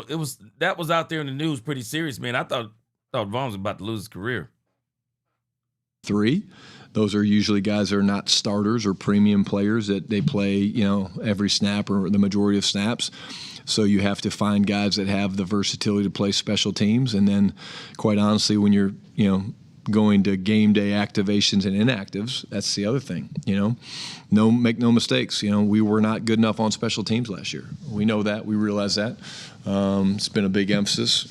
Last week wasn't great. Seattle I'm talking about. So if you want to help yourself, you spend a lot of time with Nick Sorensen and Carlos Polk, and you dive into the details of being a part of the big four. And I think you look at guys, I'll speak to this young man. Marquise Bell. Marquise Bell is one of our, most trusted leaders on the special teams. He's a really good football player. He's a good defensive player. I think he's a great special teams player. And there's guys like that. What up, Hippie? They play 8. Oh, I see what you just did there, Brian. I see what you just did there. I wonder if that's going to be his justification for keeping Marquise Bell. You ain't fooling me. Marquise Bell got a contract with the Cowboys. I don't know. I say it's small money, but the Cowboys may not be willing to eat that money with Marquise Bell. So, bro, you playing special teams, they done paid you 9, 10, 11 what up, years Brian sometimes Walker? Because they have a trait that is needed. And Yeah, Easy E. Yeah, I do believe the Cowboys are still going to make a trade. Yeah, they're going to make a trade, I believe. It ain't going to be what I think everybody think it's going to be, but I think they're going to make a trade. We believe that there's 3 phases that go into every game. It's offense, defense, special teams. And, quite honestly, it'd be amazing if we could say that, hey, every week we plan on winning special teams, because then you only have to truly win one of the other 2 to give yourself an advantage. And that's what we're trying to get to. We're not there yet, but we're trying. Aisha Morrison, DallasCowboys.com. Coach, we've been talking about special teams. You mentioned earlier in the offseason that it was important to you to prioritize being in the defensive room and being around. Do you mind sharing which ways you are trying to prioritize the special teams unit this year as you're in your head coaching journey? Yeah, that's a good question. I think I understand defense a lot because I've been an offensive guy for my entire career, and so you learn a lot about defense, and you know how to attack defense. You understand things. You guys might be, surprised by this. I wasn't a great athlete, so I wasn't usually put on special teams. I was a quarterback too. Maybe I was a little soft. I don't know. I really didn't know a lot about special teams, and now, of course, the game has changed with the kickoff rule and how things are done. So, literally, he got some sitting he got a through in contract, meetings too. and learning the installation through the spring, and I'm not where I need to be yet. Yeah, Glenn, he threw, boy, he threw what's name in real smooth, didn't he? He threw old Marquise Bell. I'm like, man, ain't nobody even asked you about Marquise Bell, but since you mentioned it, yeah, I think he got that. He got that contract. Marquise Bell gonna be here. But I've got a pretty good head on my shoulders, a pretty good sense of how to solve things. And if you think about, Oh, wait a minute, Larry, what'd you say? You said I was amazed the other day. You said I fell asleep, woke up 5 hours later, you were still on. You like energizing, buddy? Yeah, man. Just putting in that work for Cowboys Nation, man. it's really just blocking and tackling and blocking destruction and things like that. And so there's leverage and angles and things like that. So, I sit with Nick and Carlos even now and spend 30 minutes, 45 minutes every couple days talking about special teams because I want to be able to help. And it just doesn't come as naturally to me as the other 2. Man, last year, it seemed like the special teams wasn't so special. We were not getting the big runs. We were not getting the big runs out of Turpin. Brandon Aubrey, Brandon Aubrey was Brandon Aubrey for the most part. But then Brandon Aubrey even surprised us last year. And I think Brandon Aubrey might have missed about, 5 kicks? Even Brandon Aubrey didn't seem like, special teams, man, it's just, they really need some work on special teams. They really do. And I'm telling you, next season, because it's obvious they're not going to do it this season, man, they might really need to think about bringing in a top flight special teams coach. Because this special teams just hadn't been so special. Phases because I haven't been around as much. Kyle. So you have a couple number 40s on your roster. How involved do coaches ever get in that kind of situation? You stay out of it. At least my deal is you stay out of it. It's yeah. Well, no, you guys can be involved. You guys can be involved all you want. Actually, I really don't care. But no, that was literally, and I won't share. I'll share the story. I won't tell you who, but last year I think it was like the 3rd or 4th week of the season. We had a player come in and was really disappointed because he thought we were going to take his Aubrey jersey was number Aubrey, from but him. it seemed like he missed a couple that people didn't expect Take a deep him to breath. miss. We're not doing that to you. It's not for us to decide, And so the locker room, if it's built on having real hard conversations and true, honest relationships, then I'm never going to yank a jersey from a guy. And so they work it out. And if they can't work it out, then we'll find other solutions. But everything we've had. But ever since the league changed it to these single-digit numbers. Man, I'm actually laughing that Von Miller is running around with number 40 on and hasn't even got the number yet. Boy, that is some crazy work right there. I don't know, man. I don't know if Hunter Lipke is coming off that number 40. But I tell you this, shoot, Hunter Lipke better than me. Because the moment Von Miller would have told me he's giving me a lifetime supply of chicken, shoot, man, I'd have been out there with number Man, I wouldn't even had another day I came out on the field, bro. I'm sorry. I'm taking that Lifetime chicken, bro. You talking about organic chicken? Nah, Hunter Lipke better than me. I'd have never looked at that number 40 again. That everyone other than offensive linemen and defensive linemen could wear it. They've made it really difficult on head coaches, and so our protocol went in place that day. I said, I'm not getting involved. You guys figure it out, and they usually find a way.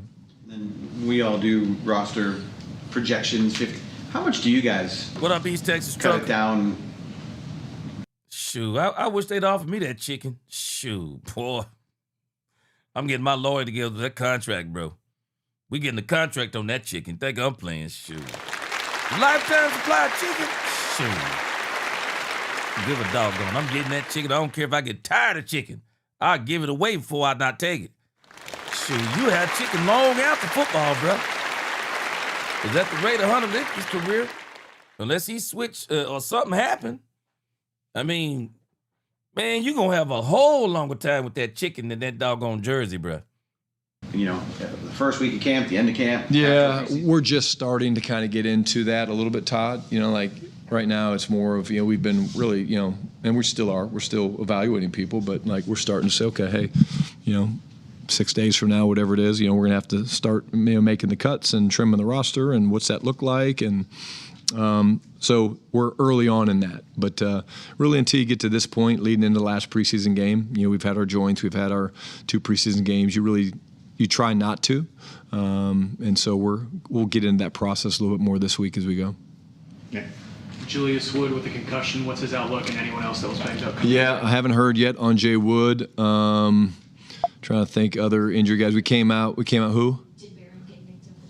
Yeah, but it was nothing bad. We actually came out pretty clean. But I do not know about Julius but that chicken, yet. shoot, but I do know that the way he plays the game is really cool. I mean, he showed up on the film I showed to the team this morning 3 or 4 times with the play style and physicality that you're looking for.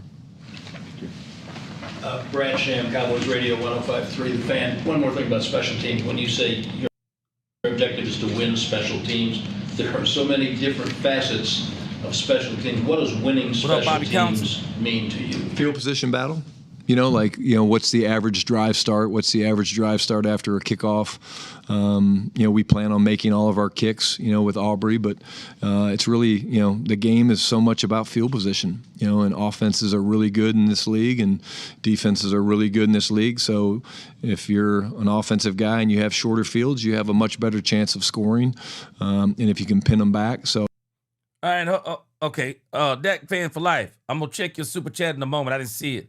Okay. Oh, okay. I wasn't paying attention. Okay, I'll come back to that in just a moment.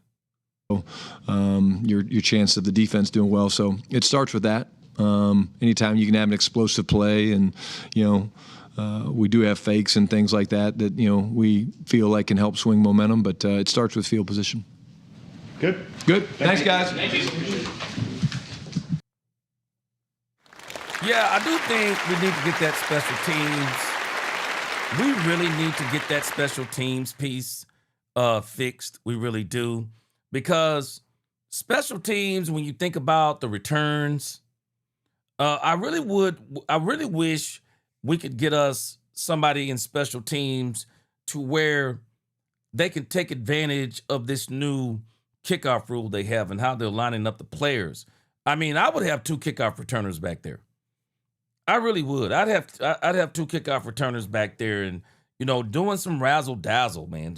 Do some fake reverses, or running one way and throw it back the other way. I mean, however you can do it, but find a way to make the bet. Find a way to try to,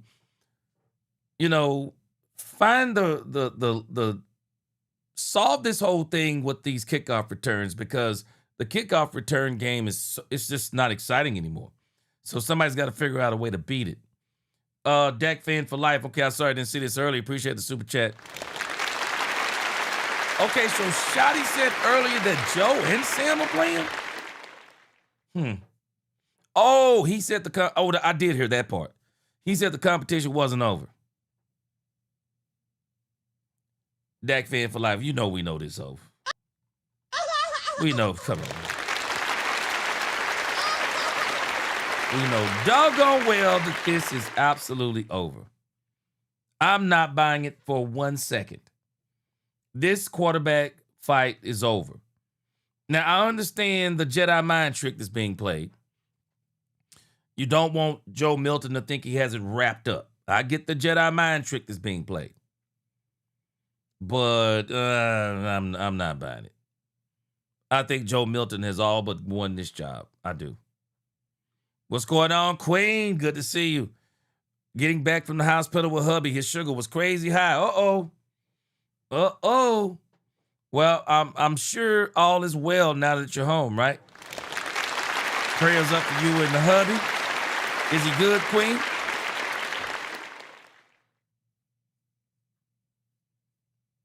Yeah, he started. Yeah, that'll mess you up right there. Frank Lawrence said he blamed Sorensen for last year's debacle. Yeah, I don't know, man. Glenn Harrison. You know, I would probably, yeah, you know what, too, Glenn Harrison? Yeah, you do want to make it seem like it's a battle to the end, which is really not a battle to the end. You know, Joe Milton, again, if Joe Milton would have got beat by Sam Howell, I would dare say you probably would have needed to go get another backup quarterback because Joe Milton had a year up on him, knew the playbook, been with Dak, been with Shotty. So really Sam Howell in the grand scheme of things was behind the 8 ball as far as that went. So Sam Howell was going to have to play his butt off to even really pull ahead of Joe Milton. And even in that first game, I'll be honest with you, I was shocked when I saw Sam Howell was, 8 for 12 or 9 for 12 or whatever it was. I was shocked because I was like, it sure didn't look like it. It did not look like it. All right, yeah, doing better, G. Yeah, prayers up. Prayers up. Sent that timber up, Queen. Glad to see that. Yeah, prayers for the hubby, says April Showers. Frank Lawrence said Aubrey's going to win us a playoff with a long kick. Yeah, I said that was one of the reasons why I want the Cowboys to extend it. Because when you got a team as good as the Cowboys, and then you got a team as good as the Rams, he may be the difference in the game. In a hard-fought game, he may be the difference. He absolutely may be the difference. He may be the difference in a hard-fought game in the playoffs, or he may be the difference in a shootout. Yeah, I was glad we extended Brandon Aubrey. I really was. That was some good money spent right there. All right, guys, so we're not going to do the player interviews on this show. We might do those tonight if we decide to do Cowboys After Dark. We won't do that on this show. If we don't do them later on Cowboys After Dark, turn those notification bells so you know if I go live later on. We're going to end this show with George Pickens mic'd up on the sidelines. I am sure this is going to be pretty entertaining here. Hold on a second. I am sure this is going to be pretty entertaining because, man, this dude, George Pickens, is an absolute menace. George Pickens is a menace. Straight up clowning people, man. This is George Pickens. Sounds from the sidelines.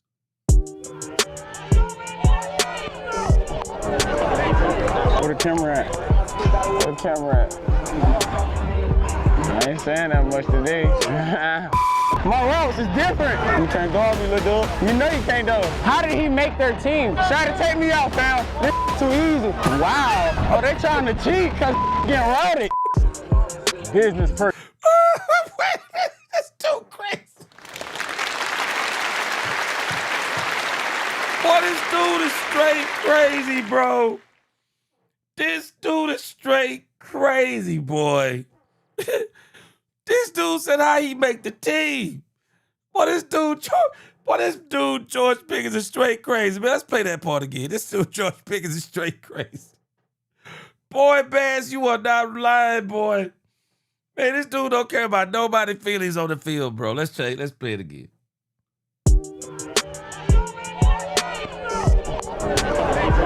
Where the camera at? Where the camera at? I ain't saying that much today. My routes is different. You can't dog me, little dude. You know you can't dog. How did he make their team? Try to take me out, fam. This too easy. Wow. Oh, they trying to cheat because getting routed. Business per usual. Boy, this dude is crazy, bro. I'm sorry you gotta have a guy like this on your team. Man, you gotta have this dude on your team, man. This dude, George Pickens, is next level, bro. Hey,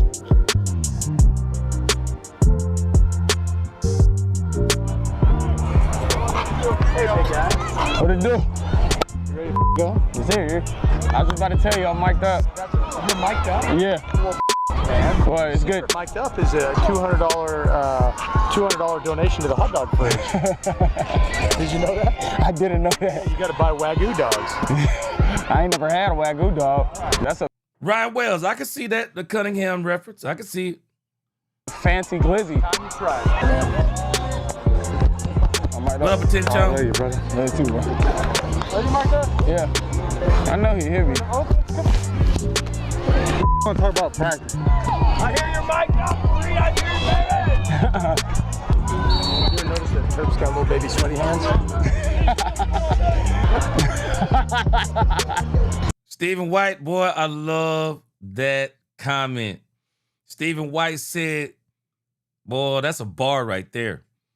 Stephen White said, I waited 30 years for George Pickens. Well, that's a bar right there, bro. That's a bar right there, bro. Shoot, Marco, Cowboys about to give teams problems, bro. CD, GP, Flo. Now we're going to add Camden Brown. See if we can get Joe Milton involved. Cavante Turpin with the deep post routes. The team about to be a menace, boy. Team about to be a menace. Boy, attention. I'm telling you right now, I would love that. Mingo to the Fins. Mingo to the Fins. I'd love it because that means we getting Jordan Brooks. Oh, I would love it. I would absolutely love it. I ain't warmed up yet.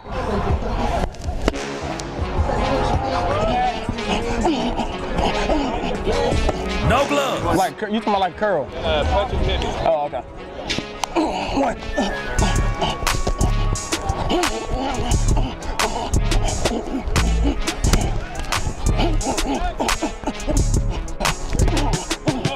Just working on moving them off the line with a big step, with your back leg, and get back on the inside edge.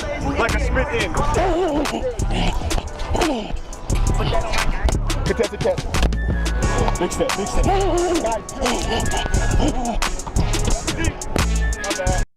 Y'all catch JP? Y'all catch GP?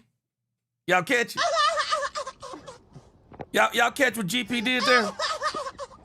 He just threw in 2 one-hand catches like it was nothing, dog. It's no big deal, dog. Y'all see what he did? Y'all see what he did? GP got 2 one-hand catches like, oh, no big deal, man. No big deal. I do this on the regular. I want you to notice GP, 2 passes, no gloves. Same way he catches them with gloves. A lot of people don't realize these guys in the past didn't wear gloves. Now they got gloves on. If you can't catch, it'll help you to catch. But if you can catch hands with no gloves, with gloves, you're a monster. You're a machine with gloves. And so this is what makes GP so good. Man, check out GP again, man. You gotta appreciate it. You gotta appreciate it, man. Check it out. This dude just a monster, bro. Like a split in. Wait, let me go back a little bit further. Man, you just gotta appreciate what GP just did, bro. Yeah. You just gotta appreciate this. Look at that. No hands, no gloves. No gloves. No gloves. Like, you talking about like curl? Punch and hit me. Oh, okay. What? This dude is a natural catcher of the ball. And Eazy-E, Jerry Jeudy should not play wide receiver. Stickum won't help Jerry Jeudy. If gloves ain't gonna help you, Stickum ain't gonna help you either. Jerry Jeudy shouldn't play wide receiver.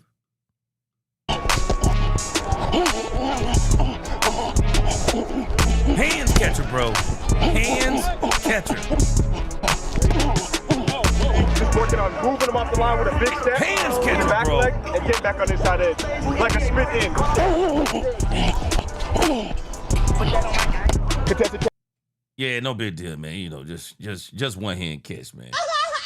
No big deal, man. No big deal, GP. No big deal, man. One hand catch, man. No big deal. Oh, one hand catch again. I'll show you how to do this, son. Boy, man, you gotta appreciate GP. This dude's skill level is insanity. This dude's skill level is insanity, man. And it is so natural. So natural. Effortless. Everything this dude does. Yeah,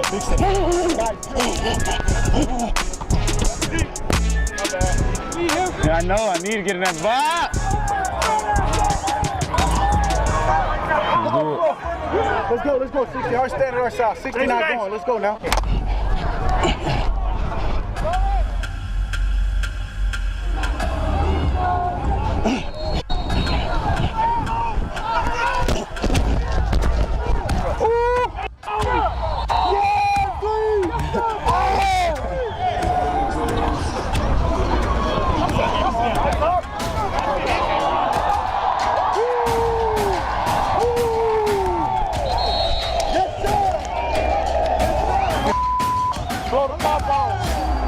Joe gonna do it. Blur.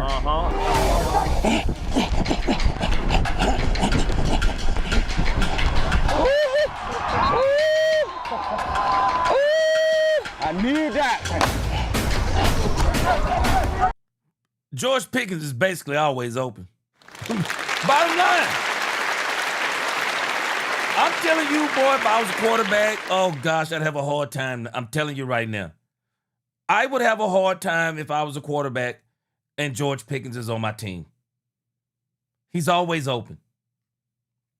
George Pickens is always open. Even when he's not open. George was open on this play. Right here. Oh, he open.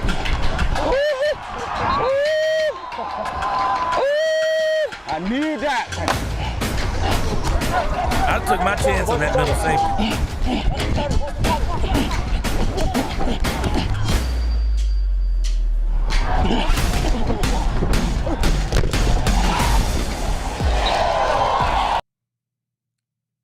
Insanity.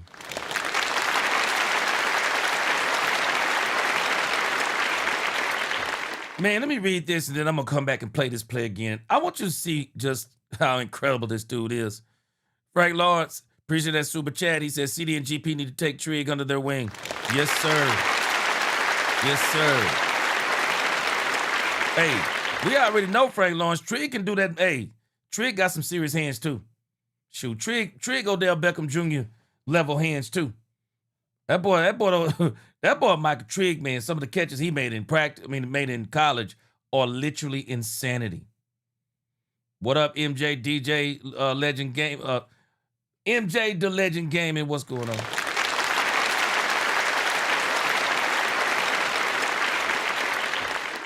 Watch what George does here. This is literally insane. George Pickens is running down the field, looks over and sees the ball isn't, I guess it isn't coming to him at the time. Then when he sees Dak getting ready to release it, he turns and goes the other way and makes this catch. This is crazy work.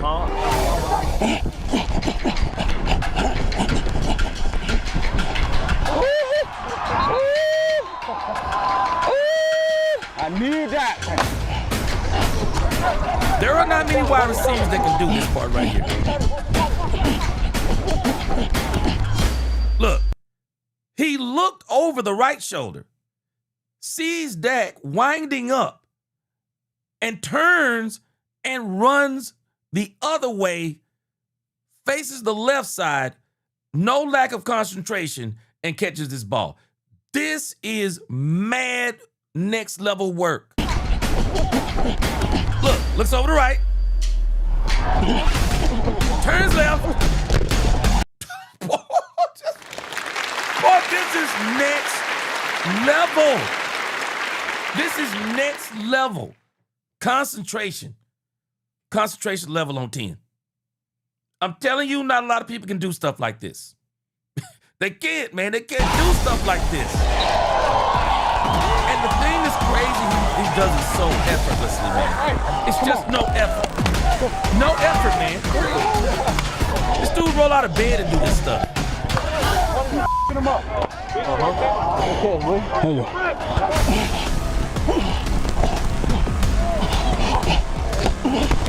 Hands. Yes, sir. Another day at the park.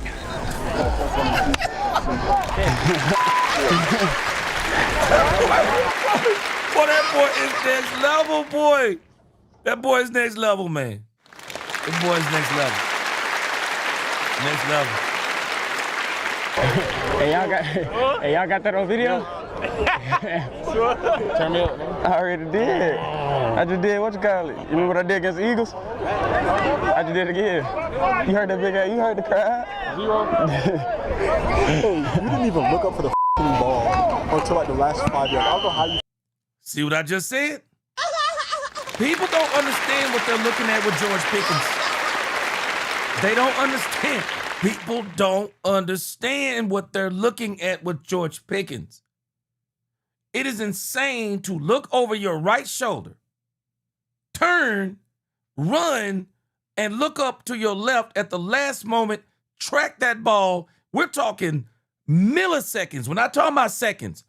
And in milliseconds, track that ball and make that catch. I don't think people understand what they're watching. Found it, bro. And then you went up head top.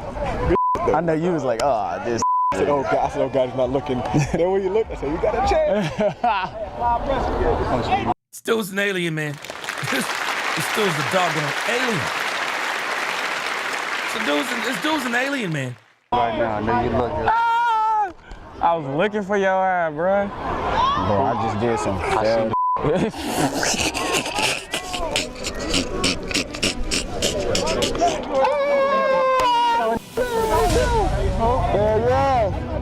Proud of you for sure, bro. You been snapping. California breeze, man. Man, let me tell you something. Do y'all know how many of these wide receivers in this game know that this man is him? The statement, and I'm going to replay it for you, the statement that was just made when he said, I'm proud of you. Man, people, they know what this dude is doing right now is incredible. The level of concentration that George Pickens is showing. Wide receivers keep getting paid. George Pickens knows he's better than these wide receivers. They're making all this money. And George Pickens continues to keep his concentration, keeps having fun at playing this game. And you can't block that stuff out. You can't block it out. You basically have to accept what it is. And once you accept what it is, everything gets easier. Man, when you think about what George Pickens is doing, I'm sorry. I just don't think we've seen anything like this. Other than Dak Prescott, I don't think we've seen anything like this. A player playing on a tag, knowing he should be signed, watching other people get signed, and not allowing those things to mess with his brain. Still performing at the highest of levels. And it's like, it's not like, I don't think it's the fact that it's not bothering him. He's just accepted what it is. And rather than making the worst of it, he's putting his trust in God and he's making the best of it.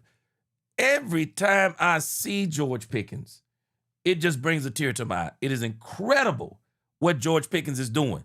And that's why when these guys, as they're talking to George, understand what they're saying when they're talking to him. Everybody knows this situation. And they're just like, dude, it's incredible. Still incredible, man. It's next level type of stuff, what you're watching from George Pickens. Mind, body, and spirit. It's next level stuff. It's crazy, man. I was looking for your eye, bro. Bro, I just did some. Even the other team know he messing their team up. Boy, even the other team know he messing their team up, boy. You out there cooking them boys. Cooking them.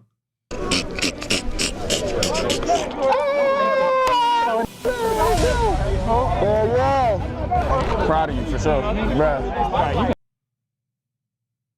I'm proud of you for sure. Bro, you been snapping. Oh, yeah. Yeah. Sport GP next level, man. California breeze, man. Sport GP next level. I can't complain. Oh, right there. He on. Not now, don't let nothing that George Pickens is saying on this microphone pass you by. George Pickens just said, California breeze. No need to complain. If there's anybody that's got something to complain about, it could possibly be George Pickens. Watching the wide receiver across from him, Olave, who is making more than George Pickens, just signed a big-time deal, and George Pickens is better than him. And George Pickens, do not let this pass you by. He know he's mic'd up. He says, California breeze. No reason to complain. Meanwhile, some of us are complaining for him. Other people are saying it ain't right. George says, no reason to complain. Trusting God, trusting the talent that God has given me, trusting in what I got so far, and thankful, and I'm trusting God on what I'm going to get and what I'm going to be. This dude different, man. Shoot. Boy, this dude different.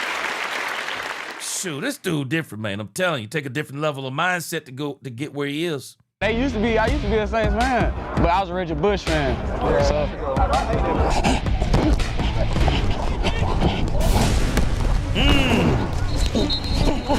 I get that again.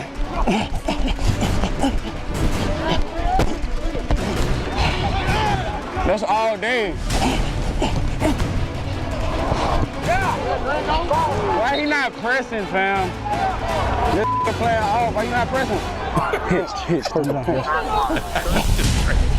This dude crazy.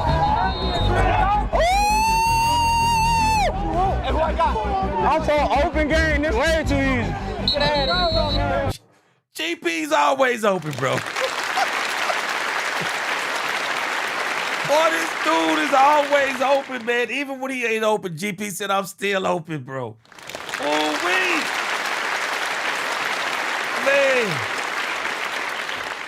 man, I'm telling you, Stephen White. Man, people need to understand what they seeing. They seeing something incredible, boy. Man, they seeing something incredible. Steve White said, I'm not. He said GP did good enough to get tagged after that start in football. He knows his worth. Man, this dude is incredible, man. Hey. So I'll show you how to do this, son. Daggy Lee said, all day, you can't stop me, boy. Shoot, I tell you what, man, if I was that dude covering him, I would tell him straight up, man, you know why I ain't pressing, bro. You know why I ain't pressing. Yeah, he gonna be with Dallas too in that long deal. Yeah, 7-11's Enoch. 7-11. Let him go, fam. We can't get no flag. Can't get a flag right there. You don't. What do you actually think? I got number 2. Okay.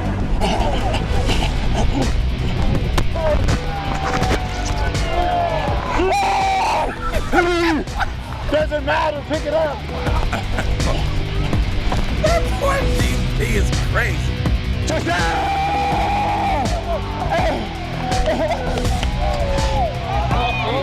He different. He different. He real different. Hey, this gonna get scary as I'm telling you, this gonna be a movie. This gonna be a movie this year. Daddy's got you guys running. Okay. Not my deal. Hey, chat. That's a wrap. I really fried. Put that part in there, but bleep it out for the TV version.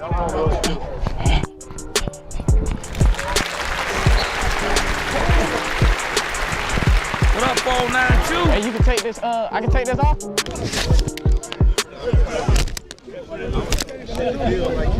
Wow. George Pickens. What else can you say? What else can you say? Boy, George Pickens is next level, man. That's all I can tell you. Yeah, CGW all the time. And sometimes it is how you start. But you're right. It is how you finish. Yeah. Yeah. Man. Cowboys Nation. I don't believe God cares about football. I can tell you this. He has definitely blessed the Dallas Cowboys to have George Pickens. Cowboys are absolutely blessed to have George Pickens. Cowboys Nation, blessed to have George Pickens. And man, I believe George Pickens, he said it's going to be a movie this year. Yeah, man, George Pickens is about to have one of them years. He about to have one of them years. He had one last year. He's about to have one of them years. And the reason why I say he's going to have one of them years, because this year he's going to be in the playoffs. He's going to be in the playoffs this year. We're not going to see George just during the regular season. George is going to be playing in the postseason. And when we see George in the postseason, beast mode. Absolute beast mode. George Pickens is going to be unstoppable. And teams are going to do everything they can do to stop George Pickens. And that's the reason why I'm also glad that we got CD Lamb. CD Lamb should absolutely eat. Lamb should absolutely eat, because teams are going to be throwing double and triple coverage, and they're going to be dumb enough, and in some instances, they're not going to have a choice. They're going to double team CD. They're going to double team George Pickens. Leave CD Lamb one-on-one. Leave Ryan Flournoy one-on-one. It's going to be, boy, woo. Cowboys going to be cooking. They are going to be cooking teams. You mark my words. They going to be cooking teams. Serving them up for the defense. Serving them up. And then the defense going to chop them up. Oh, man. Booby D scoreboard gonna be lit. Booby D, we got George Pickens and CD Lamb, bro. We got George Pickens and CD Lamb. Dak Prescott's our quarterback. Man. Ooh. Praying for health. Praying for health and prosperity. Yeah, man. It's on and popping, bro. It's on and popping. 492, he said that's what you get when you get players that has played on championship levels. Yeah, bro. Man, Lamb always eat. Boy, he gonna really be eating this year, bro. He really gonna be eating this year. Lamb gonna really be eating. I'm telling y'all, man. Lamb hasn't had the best training camp. I think him and Von Miller might have talked about this other thing. Lamb is on a redemption tour. I'm telling y'all, Lamb hasn't been happy with himself. Lamb has not been happy with being injured. Lamb, while he has been putting up them 1,000-yard seasons, y'all gotta realize something, man. In 2023, CD Lamb had a 1,700-yard season. Now, Lamb ready to get back. Lamb ready to get back to that level of play, man. A fully healthy season, 1,400, 1,500 yards, 10-plus touchdowns, and ready to do it. We will finally be in the playoffs if God is willing. When we get to the playoffs this time, there'll be no shutting down one wide receiver. because you can't shut down both of these wide receivers together. You can't do it. And you can't shut down all three. You can't shut down all three. Man, I'm telling y'all, we got us a squad. We got us a squad, y'all. Yeah. We got us a squad, man. And with the way these third stringers are playing, well, surely the first team gonna be better than that. Surely. Badge 9 playoffs, let's go. Badge 9, I'm so ready. But I gotta enjoy every moment of this. But to see Rain Dakota Prescott in the playoffs with Lamb, Pickens, Flo, maybe Michael Trigg, sprinkling a little Camden Brown. Maybe we can even get Jonathan Mingo make a few catches. Get this offensive tackle situation down. Javonte Williams, Malik Davis, Jaden Blue. And then this defense? Hey, man, we just asking for 13. We asking for 13, man.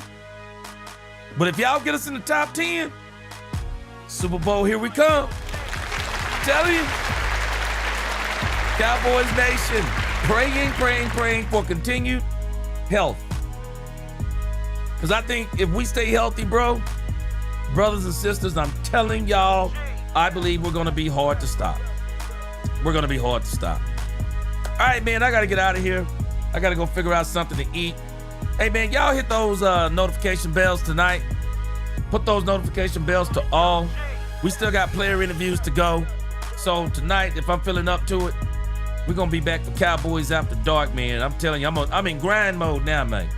I'm in grind mode. I'm in grind mode. We got to get it for this team, man. We got to get it. We got to get it. We got to get it. All right, man. I appreciate y'all rocking with me today. Best chat on YouTube. Until the next time, DC4L, God bless. Let's talk Cowboys and we talk facts. Peace.